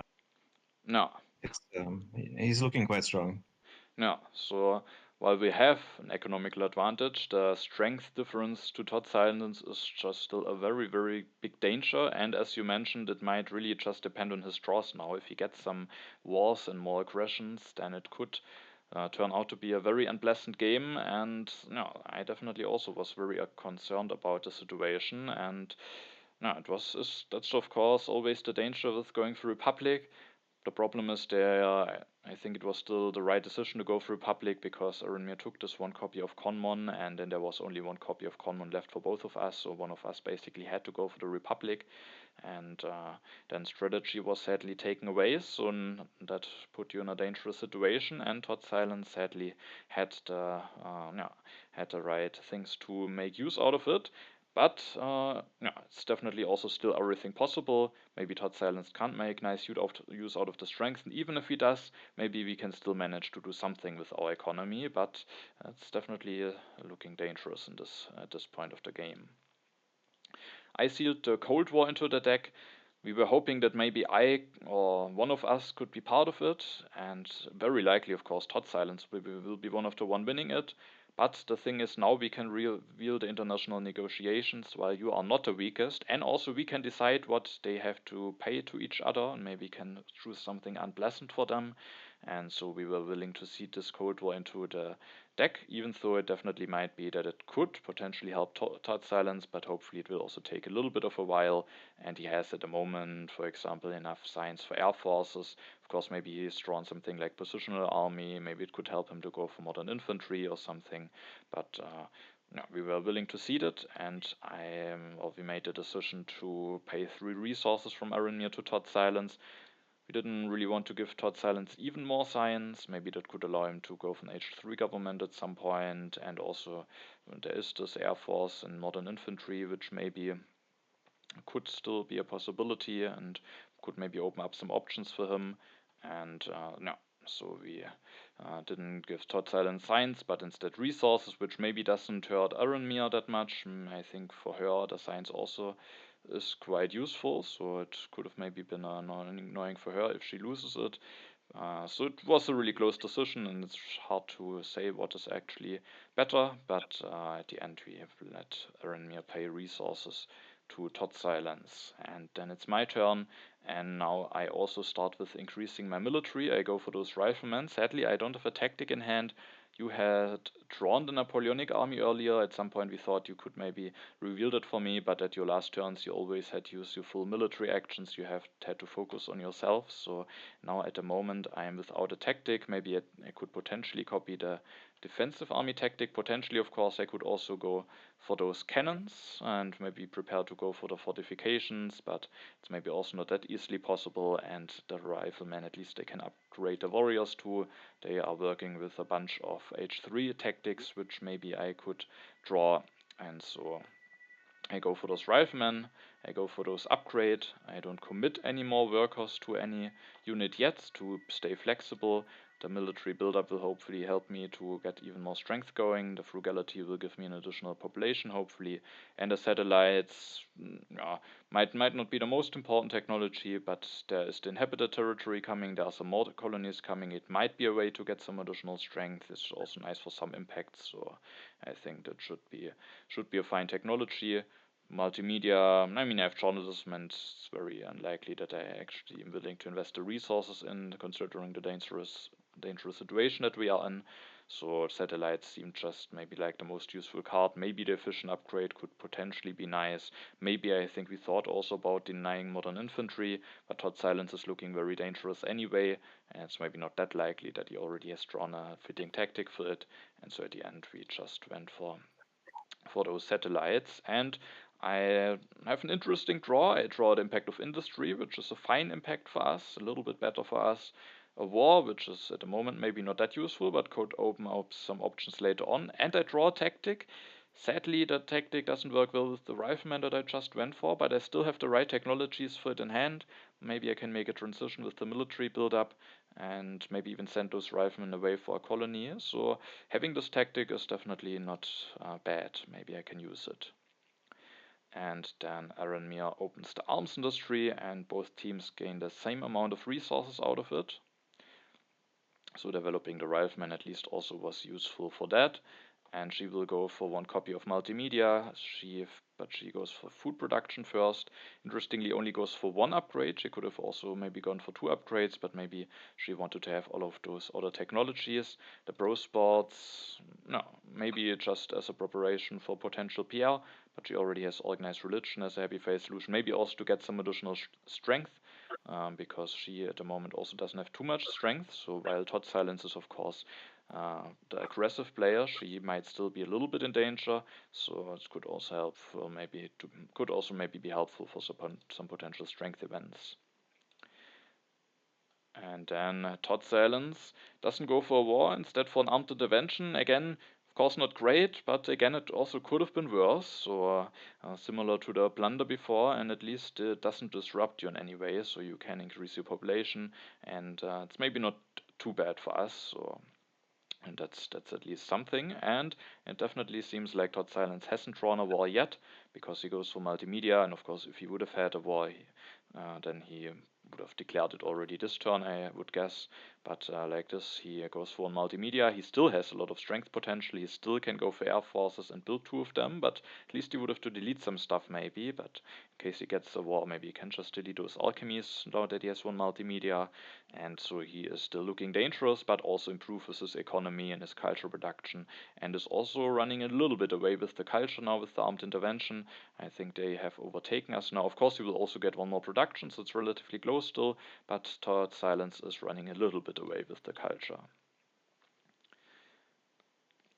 And then it's your turn, and you no go first. I go for computers. I think there are. I was eyeing out Steve Jobs, and I think there are some other science leaders maybe in the Yeah, deck. there is Bill Gates, Marie Curie potentially, so yeah, definitely some other ones. Yeah. So yeah, I grab urban growth, and I can use it with Harvard College, and I have one from earlier, so I can do two upgrades. And the tanks are looking very good with you getting the mechanized army. So Yeah, hopefully I can get it in time. If not, maybe I draw my own copy. So it's good to have some other military technology. And then I build a cannon, and before that I increase the population. yeah. So like this, you get a very big boost to your science production, which is quite nice and might allow you to do some stuff to maybe score nice and a lot of impacts. And yeah, I think the tanks, now that I've drawn the mechanized army tactic, is just a very important technology to have. And we were planning that I maybe reveal the tactic already at the next turn, and maybe start making the transition into that myself, and then that you can maybe copy that at some point. And no, so you go for those tanks, and the computers just synergize very well with a lot of leaders. And so I think that makes sense. I think we also considered going for one of those leaders already. You could go for Steve Jobs already this turn. Potentially also Mandela could be an option, but there are still a lot of useful leaders for you, so maybe it's also fine to wait for one of them, and maybe I can also use either Mandela or Steve Jobs for myself. Yeah. I had some concern with these computers if they would get raided, but I was willing to take the risk. No, that could potentially be quite bad, of course, if they get destroyed. No, but maybe if totsilence would have an H2 raid, maybe he would have already gone for it. On the other hand, he had, of course, some other aggressions. Maybe he would prefer those, and there could, of course, also be an H3 raid now, which is, of course, also the only raid which can destroy computers. So that's the one which we have to be, or which would be annoying for us. And no, but there are only 2 copies, and at least it would mean that there is no war, which also would have some advantages in itself. So, no, it could give us some nice value, but it could also, of course, backfire with the raid. But maybe it's worth it to take the risk here. Maybe also an option that we could have had would be to delete another warrior and put it into cannons, but I'm not totally sure what our reasons were to not do it. Maybe you just wanted to start getting some draws, because it's definitely annoying to have that few cards in hand, and maybe didn't make a big difference, but yeah, that could have maybe been one option to consider, but it's maybe also important to get some draws in. Or what are your thoughts on that? Yes, I think it was to have some draws, because at this point I didn't draw any H3 events, and you only drew Impact of Industry. So we are quite limited to score big in the events No, or the impact. that's true. And then you will draw 2 cards.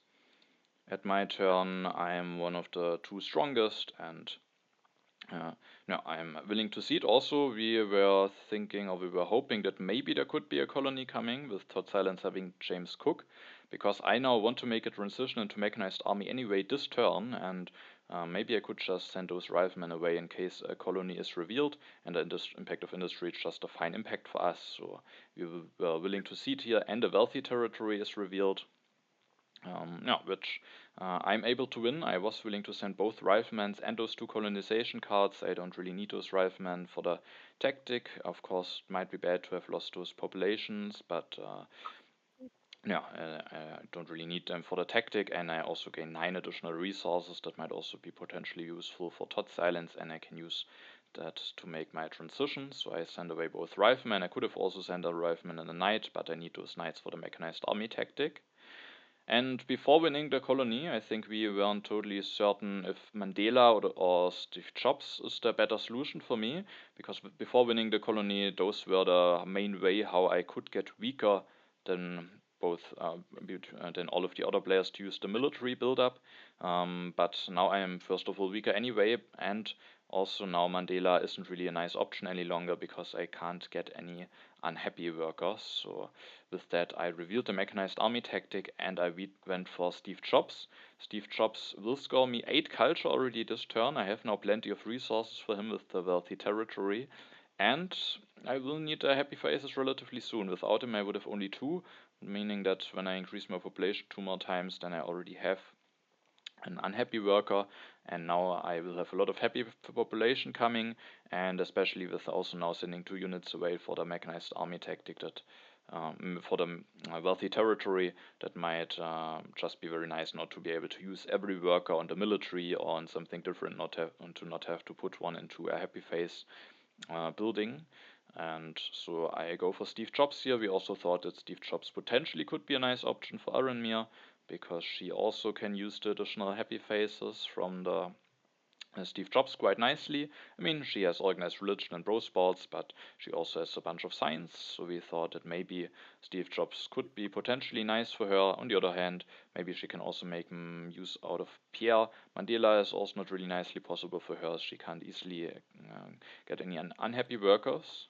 So I go for Steve Jobs. I can play the military build up for 9 resources. I can develop the cavalryman. I can develop the cannon, scoring a total of 8 culture out of Steve Jobs. And then I can build 2 cannons. I can upgrade one knight to cavalryman. I will take the reserves, and I will increase my population, and I will build an additional cannon. There were some different options that we considered, and we really considered maybe taking the civil service, because I don't have any of those blue techs yet, and then the civil service could potentially be a big boost. On the other hand, I might not really have the science for it, so it might rather just be nice to have it maybe at the last turns or something for some impacts, but I might not really be able to gain the civil actions early on because I just don't have the science for it. And when I don't go for the civil service, I could have just upgraded a knight to cavalryman. I think that might have also got me out of corruption, and then I could have taken reserves and civil service. But there is an advantage with building those cannons, and that is that at the next turn I can just build another cannon, and I get a reasonable amount of additional strength with only one military action, meaning that I could still draw 3 cards. And you mentioned it at your turn, we have a little bit of issues with not getting any draws in, and so it could be important to maybe have this option. And the civil service at the end might also not I might just not have the science for it. Could be that Arinmir can now make nice use out of it, but maybe she also wants to go for military theory, so there might be other cards that she might go for. Actually, there is maybe a way how she can go for Mandela, and that could be maybe with a communism revolution. So we thought it potentially could be a nice option for her, but at least she would have to delete something then in order to not have an uprising after switching to Mandela. So, yeah, but it could maybe be an interesting option for them.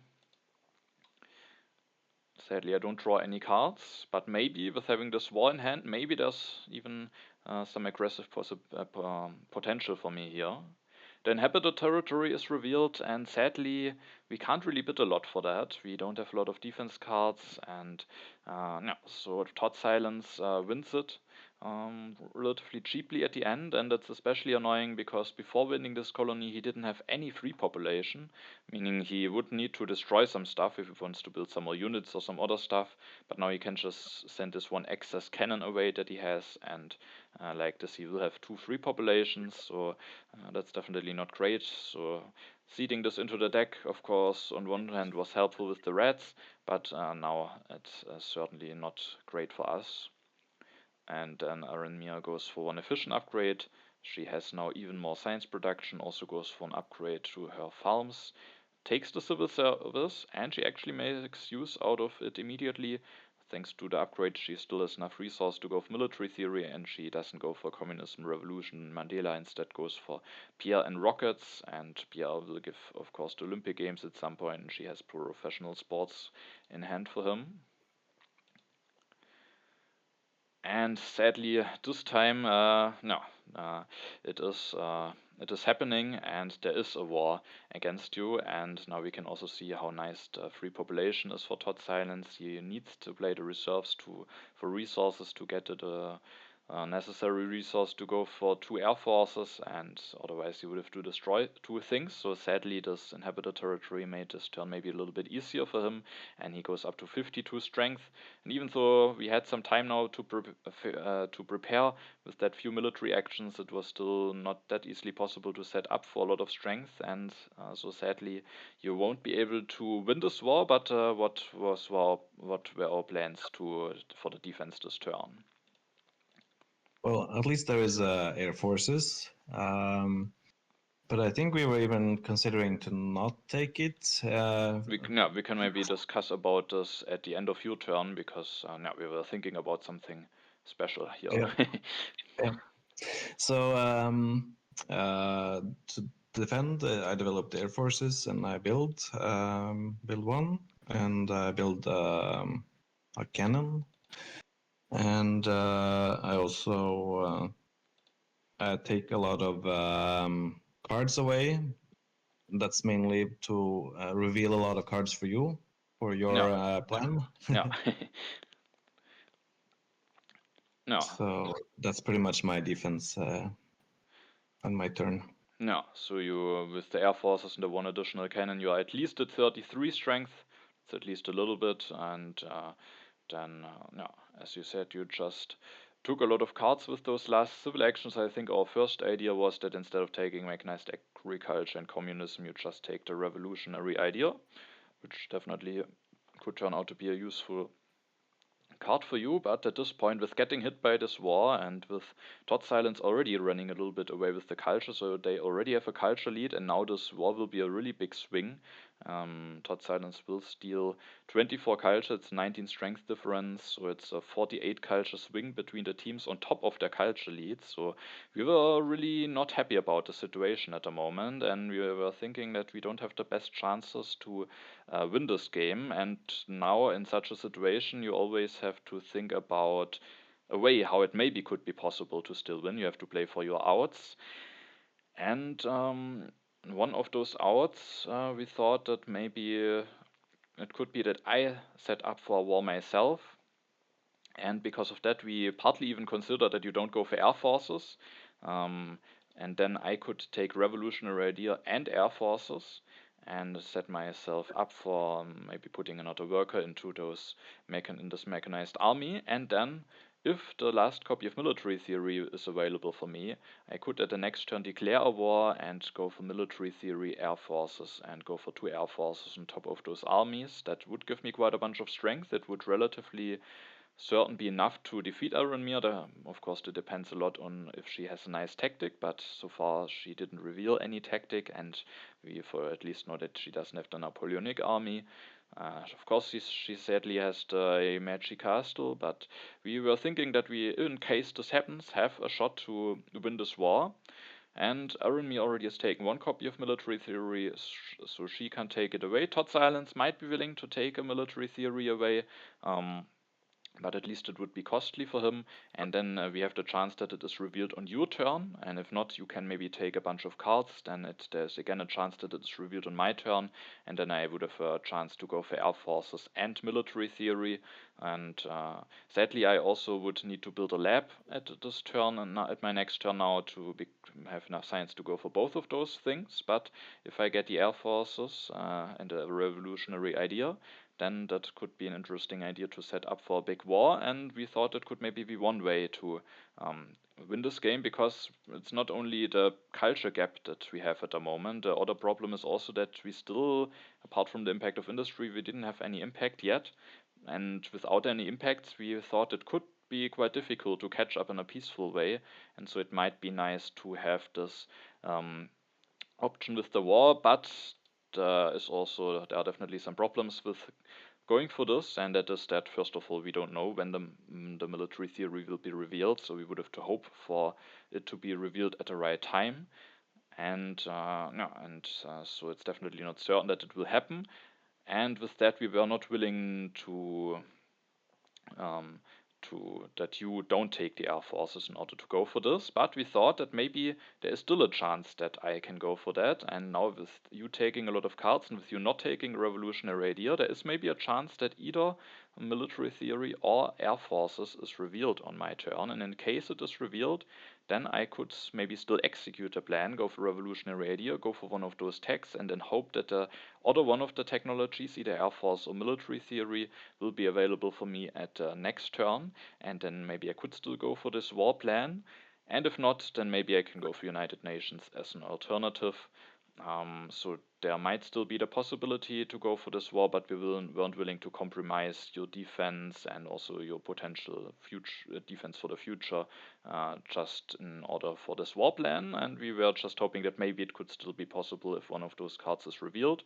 And now you have to, that you have taken 1 Air Force, it also means that if I get now another copy of Air Force, there's no copy for Arinmir left. So that might even, if this works now, it might even be better. And as we have to hope for something anyway, it might be the better way to do it like this. And so we were hoping that maybe military theory or air forces are available for me at my turn, so that there is maybe a chance to execute this. But it's definitely uncertain now if it will work. And yeah, but we had to try to find something to maybe still have a good shot at winning, and that is maybe one way to do it. Alright, and we can take a look at what cards are revealed, and as you can see, sadly, neither military theory or air forces.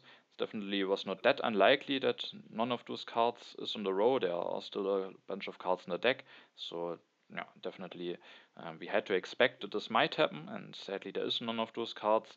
at least United Nations is now available for relatively cheap, so I can take this wonder and at least gain 16 culture out of it, potentially maybe evaluate an impact if I should draw some.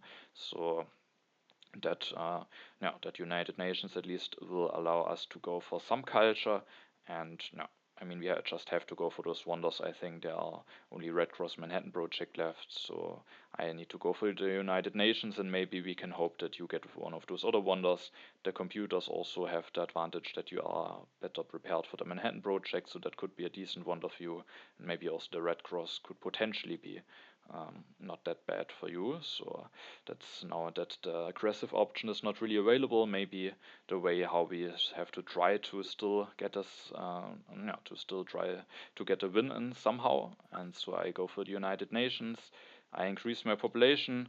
I build one more cannon, so that's the advantage. Now I can just build one cannon, get a reasonable increase for my strength, and I can still draw 3 additional cards because I only need to spend 1 military action to do this. I could increase my population, but you are also not prepared for an aggression, so it would not be that wouldn't maybe make that much of a difference anyway in case I can defend and I actually can't defend, so it doesn't make that much of a difference. And we need some nice impacts now that I can't pull off this potential war. So I think draws are very important now, and I also take the revolutionary idea then that could just translate into some more culture with Steve Jobs, which apart from the war plan also was another reason why you left that card for me. And as you can see, a very special draw, but sadly not really a draw that we maybe wanted to see.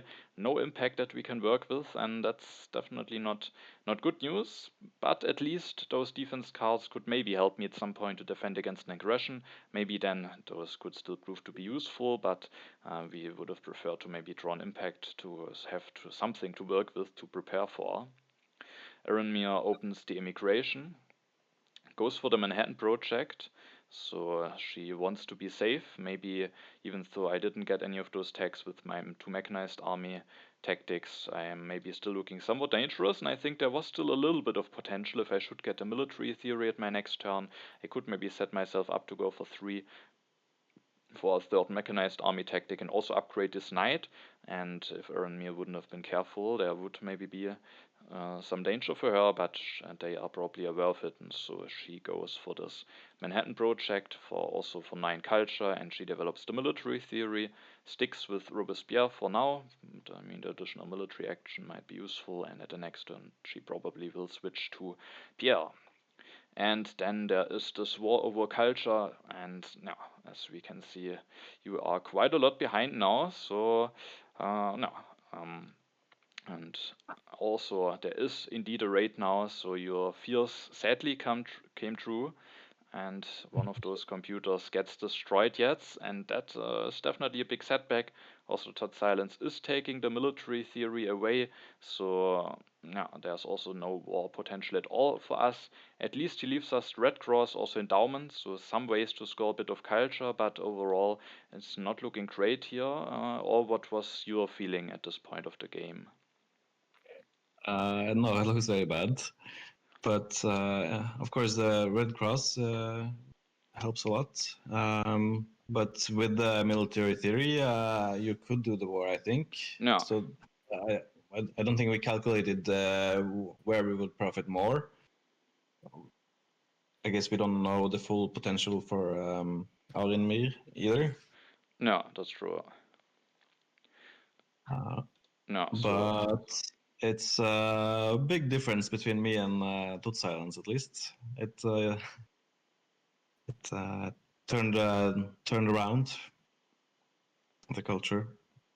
no, no, it's the moment. No, we are quite behind now, and no, totsilence has now quite a big lead against you, and totsilence no maybe saw my war potential and went for rather maybe the safe play instead of denying Red Cross for some potential culture. And no, then it's your turn, and what were our plans now for this turn? Well, I grabbed Mandela last turn, so it's nice to get some strength and some culture from the pro sports. And I before that I developed architecture, so I also have it for the Red Cross for next turn. And the endowment, of course, it's 6 cultures, so it's nice to take.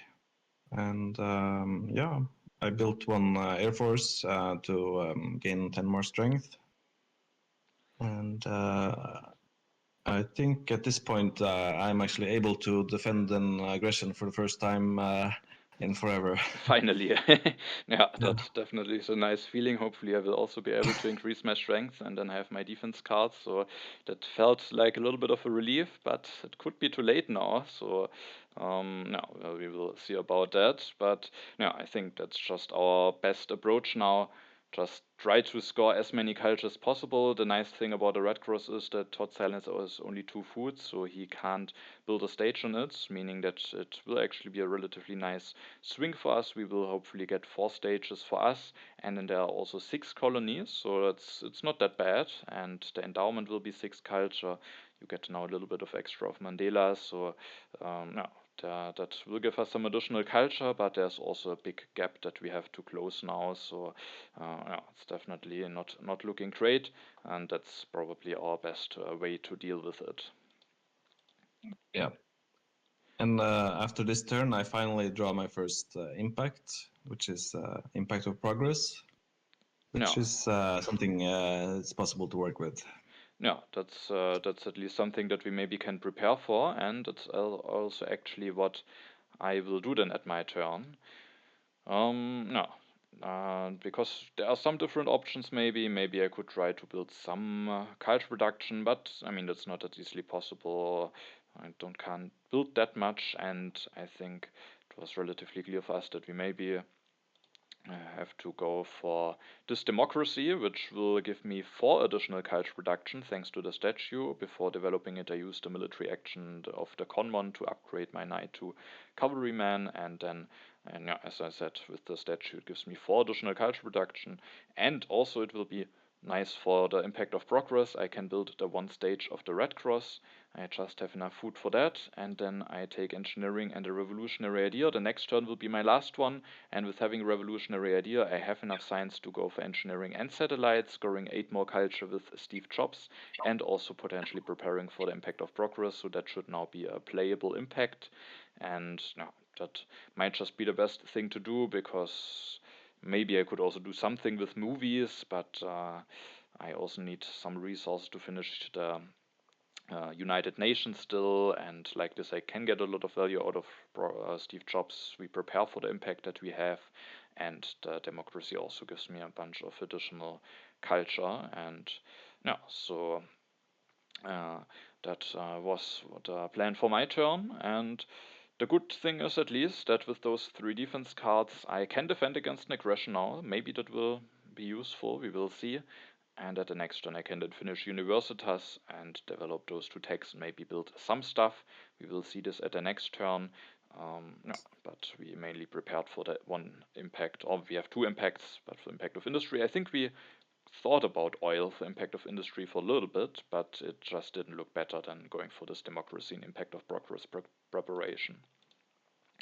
And when we take a look at my draw, we weren't too happy about this because, again, no impact. So there was even the hope maybe that there could be 2 potentially nice impacts, one to seed, one with to evaluate with the United Nations. Of course, that would then be a lucky draw, but not getting any impact after the impact of industry is not that great, especially because there are some where we would be nicely prepared for. And now with being behind that much culture, we might also need some nice impacts in order to have a chance to catch up. So that draw, no, didn't really increase our hopes, but at least this one event gave us a little bit of hope, the terrorism, which was seeded by our opponents. And before the war against you happened, I think Arinmir had the lowest culture, but now the war has at least one positive thing, and it means that you win the terrorism and they will lose some urban buildings. So that is at least something nice, and maybe we can do some damage with it. Then Arinmir will increase their population thanks to playing the reserves. She still has 3 food left, and she might use that to contribute to your wonder. And then she goes for Pierre. Also with Bro Sports, Pierre is producing a little bit of additional culture. She gains a little bit of additional strength. Then takes those reserves, the tanks, and the modern infantry. So just takes a bunch of cards. Maybe also gives totsilence some cards for cheaper with that potentially. And then H4 starts, and indeed totsilence goes for an aggression against me, and I can defend against this aggression now. So I mean, now those defense cards are definitely not too bad. That would be a 14 culture swing, so I think that might at least somehow make up for the missing impacts. And no, so that's definitely something that I'm able to defend against this armed intervention. Otherwise, it would be looking even worse. But now maybe with the terrorism, it's possible to do something. Totsilence has a very expensive building, so no, maybe we can do something, but it's definitely also still not looking great. Totsilence goes for some upgrades, maybe wants to have some more strength. We were afraid that maybe he wants to go for even another aggression at the next turn, which wouldn't be great. And he leaves himself with just enough resource to build one movie at the next turn. Maybe he didn't want to build one movie now because of the terrorism that will be evaluated at your turn. And now he can lose one multimedia and then build one movie at his last turn. Then this turn you go for this armed intervention. Yeah, I wouldn't be able to do it the next turn, and I was not really expecting it to go through, but it might play some part. If she only has one defense card, she'll now she has 4 cards left, and because of terrorism, I will destroy the pro sport. So if you go for an aggression as well, which I don't think you have any other options. Yeah. Then she might have to discard all her cards or actually sacrifice a unit, which could matter for Impact of Harmony. Yeah, there are definitely some impacts where that could matter. So, yeah, and also with the Olympic Games, it wouldn't really be possible to do the aggression at the next turn, as you said. So it's just with only having one impact, there are not that many alternatives. Yeah. So for my turn, I finished Red Cross, and I grab some. No, I play some. Yeah, I took reserves, and You played it with the Harvard then immediately. yeah, and then I go for a movie, and take urban growth, so I can potentially go for another movie next turn. No. And I think that's pretty much it. No. So just went for some additional culture reduction here. The endowment hopefully will still be worth 6 culture the next turn with the Olympic Games incoming. Could maybe potentially be only 4 culture, maybe depending on the impacts, but it should be quite likely that it is still possible to play it for 6 culture at the next turn. And then the movies also gives yet again an additional happy face for Mandela and gives you a lot of culture reduction, and you can build even another one. So it might just be the best way to score some culture, and with playing the reserves for food, you don't have to destroy anything in order to build it. Yeah. And no, and so we can take maybe a look at how the culture is looking after your turn, and we can see that they are definitely still in the lead, but it might actually still be close because totsilence has of course a lead, but I will finish the United Nations. You have the endowment, so we are not that much behind that it is impossible. But the problem is they have more impacts in there. The impact of industry is not that great. Impact of progress also won't be that great. Both of them will give a little bit of additional culture, but not a lot. And Arinmir will get the Olympic Games. Totsilence will be able to build one movie for a lot of additional culture production. So yeah, it's still not looking great, but also not hopeless. So yeah, that Will be interesting to see how that will play out. And also, we had to make one interesting decision as your turn as well, because sadly, you also had to send some terrorists to my civilization, even though you are my teammate. Sadly, there was no way around it, and we had to discuss which building you will destroy. And for this decision, there was mainly the question if I maybe want to try to prepare for the impact of science, or then keep the lab, or if I maybe just want to go for theologies for additional happy faces. And of course, it could be nice to prepare for the impact of science. It could be an impact that could potentially be in there. But the one big argument for the theologies is that, first of all, they produce, of course, some culture, but the culture production actually also will make a difference for the impact of culture. Arinmir won't be able to overtake me in culture production now after my next turn, and then yeah, with that giving me culture and also helping for such a swingy impact, going for the theologies just felt better than keeping the lab, and also will give me some happy faces for potential impact of happiness.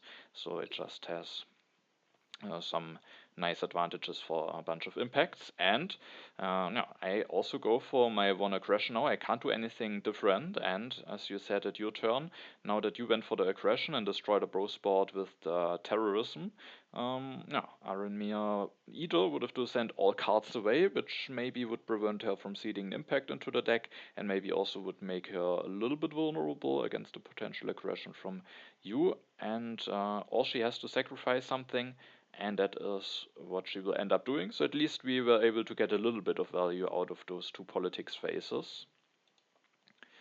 And then I played a revolutionary idea. I can go for both of those technologies, score 8 more culture with Steve Jobs, so maybe that makes at least up for the Olympic Games that Arinmir will get. I finished the United Nations. Sadly, I can't evaluate an impact. And then I play the reserves for food, again an additional population, and I build 2 religions. Building 2 of those just helps for a lot of impacts: impact of happiness, impact of culture, impact of harmony, impact of architecture potentially. So that should be the best thing to do. As I said, we could have considered maybe keeping one lab with the terrorism and going maybe for the impact of science as a potential way to catch up some culture, if maybe they have seeded it into the deck. But theology is just helpful, that many impacts, and also just give some safe culture, that it just felt better at the end to go for those theologies.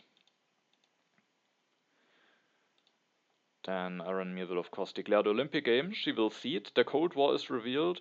We were hoping, and that was also one reason why you went for the aggression and why you didn't seed immediately, that maybe there's a chance that the Cold War won't be revealed before totsilence turn.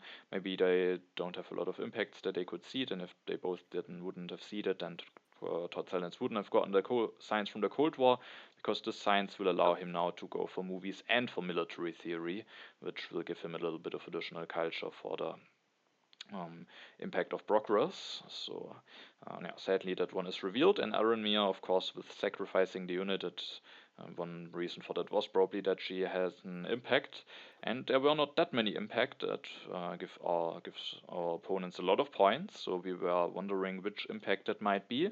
And we thought that maybe her turn gives us a hint for that, because she builds first of all 2 arenas for some additional culture, but she is also willing to destroy 1 farm in order to build 1 knight. And as we can see with those 2 arenas and with this 1 knight, she is actually now 1 strength ahead of me.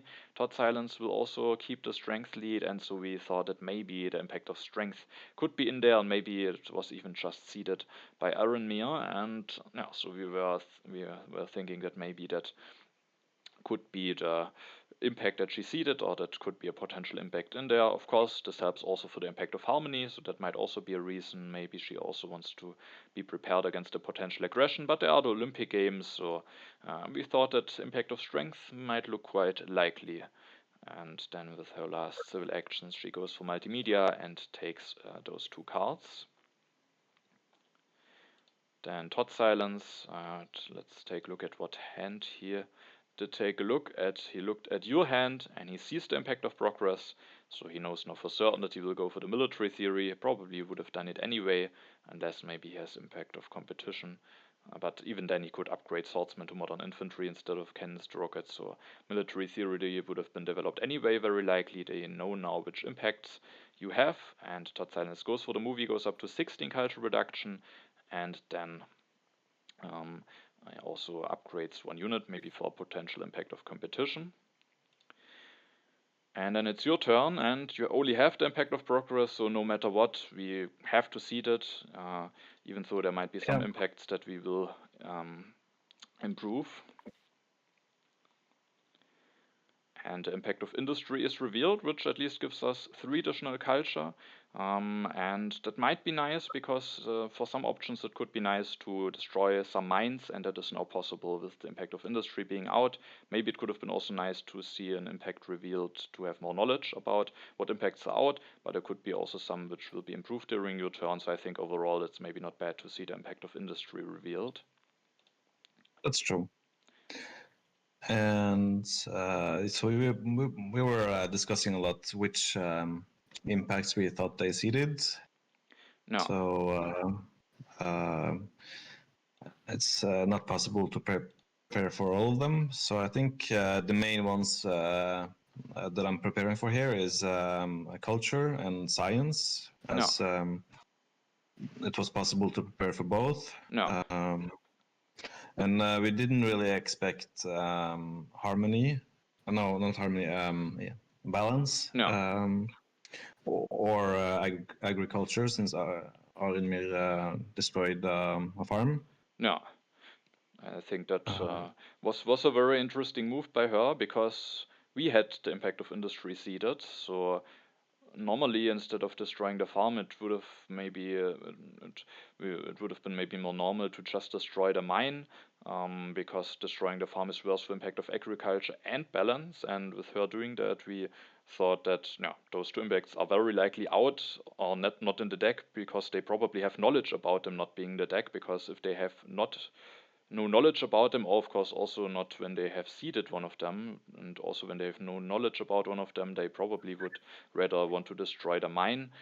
But maybe if they have knowledge that both of those impacts, balance and agriculture, are not in there, that it might make sense to keep the mine. And I mean, it paid off for them with the impact of industry, but it at least gave us some information about impact of balance and agriculture, unless they try to mess with us and sending us some wrong signals, and they are actually in there, those impacts, but hopefully that won't be the case.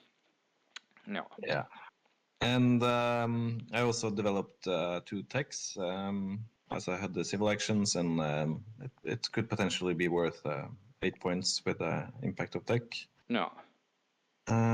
So I think I did what was possible for those 2 events. So now I have more science. I have the most science production, I think, and the most culture production. No, I think you are now the leader in both of those categories. Yes, that's true. Yeah. No, and so now we will see which impacts are actually played. No, and at this turn we did some calculations, because it is actually very close when you will end your turn now. We can maybe also take a look at the culture that you have after your turn. Then we can see that we are at a combined culture of 251, and our opponents are at a combined culture of 254. So they are at the moment 3 culture in the lead. So that's very close. We have 1 impact in the deck. Sadly, they have a lot more impacts in the deck. And with this 1 impact that we have knowledge about, impact of progress, we would be 1 culture in the lead before the 5 impacts of them will be evaluated. So it's not a great situation to be in, only being 1 culture in the lead before their final impacts, especially because we thought that the impact of strength might be very likely played. And then if this is in there, then for the 4 remaining impacts, we would be 9 culture behind. So we had to find some ways how we could maybe use their impacts to catch up, and we were looking at their turns and maybe thinking about what impacts they could have played, and we thought that maybe impact of culture could be possible, and it is one of the impacts that we can make relatively big now, because that would give us +10 now against our opponents, so that maybe could make up for a potential impact of strength. And also the impact of happiness could potentially be something nice, because maybe it could have been seeded. I just built 2 theologies at the turn before. Maybe they seeded it in earlier, and because of totsilence having not that many happy faces, it would also be an impact that gives us +6. So we were hoping that if impact of strength strength is in there. Maybe now that you build this additional religion, impact of culture could allow us to make up for the impact of strength, and then maybe with impact of happiness and some neutral impacts, there could be some hope left. But no, I wasn't really confident ending this turn. No, of course, there could also be that the impact of strength isn't in there, but we were really thinking that it might be in there because it was just looking that much like it, with Arinmir just increasing her strength by one more, and also with not being that many very strong impacts for them left, which would justify sacrificing the knight to defend against aggression. Maybe they had other reasons for it, but yeah, we definitely thought the impact of strength is in there, and with that, yeah, there's maybe not that much hope, but it's also still close, and it is still possible to catch up, and yeah, that is very close. And now we can take a look at how the game ended. And the first impact is the impact of architecture that gives totsilence +8, +5 for me, +13 for you, and +14 for Arinmir. So that gives +4 for our opponents. So not a great impact to start with. Then there is the impact of variety, +18 for totsilence, also +18 for you, +12 for me, and +14 for Arinmir, so +2 for our opponents. Sadly, another impact that gives a small benefit to our opponents, but at least not a big one. And also now it was important that you kept the warrior, because maybe we didn't discuss it at your last turn, but of course you destroyed a lot of farms and mines, and that's very bad for the impact of harmony, which could potentially be in there. But as you also said, we can't prepare for all impacts, and we just had to hope that it isn't in there. And then if we destroy already 2 farms, then it's also bad, so we can just make it even worse and keep the warrior for harmony, for variety, and that gives now +2 culture for you. Then the next impact is the impact of progress. That's our impact. That will give us +4 at least. And then there is the impact of happiness. So now there were some nice impacts for us, and yeah, also one unknown nice impact for us. The impact of happiness gives us +6 culture, so at the moment it's actually not looking too bad. The second last impact is the impact of technology, which is an impact that gives you 28 culture, 20 for totsilence, 12 for me, 16 for Arinmir, so it gives us in total a +4 over our opponents. And before the last impact, it's actually not looking that bad for us. We are at the moment, even a little bit in the lead, but there is still one last impact of our opponents left, and if that last impact would be the impact of strength, which we still thought might be in there, then it would not be enough for us. So let's see what the last impact is, and that last impact is the impact of population, which gives totsilence +18, you +12, me +10, +8 for Arinmir, so it is a nice impact for our opponents. But when we take a look at our culture score, we can see that totsilence is 10 culture in the lead before you, but I'm at the 3rd place, and I'm 11 culture in the lead before Arinmir. So actually, no, we at the end up before totsilence and Arinmir with a 1 culture lead. So that really was a very, very exciting finish, and surprisingly, the impact of strength wasn't in there at the end, and we actually managed to win the game. And how were you feeling at the situation? How much hopes did you have going into the final impacts? And now, did you expect that we still had this chance to win? I definitely thought we had a chance, but I thought we were dependent on either impact of science or culture, No. kind of to neutralize impact of strength. But since neither 3 of them were there, so it happened to work out. It was, of course, fortunate with some of the events they seeded, which were in our favor. I think at least happiness was seeded to reveal terrorism in the same way we were trying to reveal rats and rebellion earlier. They were No. also seeding something a little bit risky. No. That was Uh, also one reason that gave us hope at the last turn, that maybe they have seeded some impacts that weren't ideal for them to push out the terrorism, because they might really would have preferred to see this revealed earlier. yeah, but it was very exciting game. It was kind of like a roller coaster, going up and down, changing a lot. Who is looking like the strongest and in the lead? So it was a very interesting game. Yeah. And also, they told us that when I seeded the Impact of Progress, the last event, there was two events that could be revealed, and the other one was Impact of Tech. And on my turn, I scored 8 more points from that, so that would make a big difference if that was revealed instead of Impact of Industry. No, so that of course, no, was quite lucky for us, and it was basically a coin flip at the end. If instead of Impact of Industry, the Impact of Technology would be revealed, we would lose. But with the Impact of Industry being revealed, it was just barely enough for us for with one culture lead. And no, I definitely agree with you that it was a really interesting game with a lot of ups and downs. I mean, at the beginning with the double aggression, and then you had another aggression. We had a lot of nice strength events going for us. We both managed to get stuff from the fray. They got hit by some strength events, and then Arinmir got hit by a rebellion, lost all of their civil actions on top.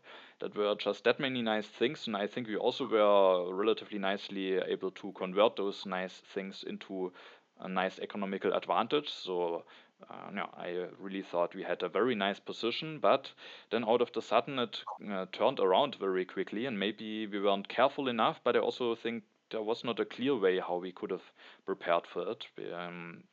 But totsilence had this defensive army tactic and had the cannons, the swordsmen, had the necessary population and resources, and out of the sudden put a lot of pressure on us. So then basically for almost the rest of the game, apart from the last few turns, we had to react to the strength push, especially you had to focus all of your energy on using your military actions and trying to build up a little bit of strength, and all the while totsilence gained a culture lead, and then he eventually drew one war, and that we were quite behind. We didn't get a chance to go for a war ourselves, and then yeah, it was really looking bad for us. But then there was the terrorism, which gave us a little bit of hope. We got the Red Cross, the endowment for a little bit of additional culture, and then with some luck at the end, it was enough to win this game and to move to the finals. But no, a really crazy game. Also, definitely very well played by our opponents. They had a lot of pressure, of course, and a lot of in the early game with those military pushes. But I think that's definitely a nice example that you shouldn't give up too early, because there can always be a way back into the game, and it can turn around very quickly, as they have shown. And then they actually were in the lead, very likely. But at the end, we managed to again turn it around. It also maybe depended on totsilence draws a bit. Maybe could have drawn even more wars. Maybe then it would be just too big of a disadvantage for us to come back. But I mean, he also at least had some aggressions. But of course, with the second war over culture, things might even look might look even worse for us. So a really interesting game with a lot of ups and downs, and with a crazily close finish. I mean, those are such high scores, 423 for us and 422 for our opponents, and then there's only a one culture difference. So a really close finish, and now we can move to the finals. And and in the finals, there was of course one other semi-final, and in the semi-final there played the team NMAX, consisting out of Angor and Maxim Pot, played against Abenteurer Kules, consisting of Abenteurer and Dirkules, and Abenteurer Kules also made it to the finals. And maybe you remember this team, because we played against them earlier already, and it is the only team that we have lost against in this team championship. So now we have a chance to maybe get a rematch against them, and it hopefully will be a very exciting final. So yeah, that is maybe something to look forward to. Is there anything that you want to mention still to this game, or anything else?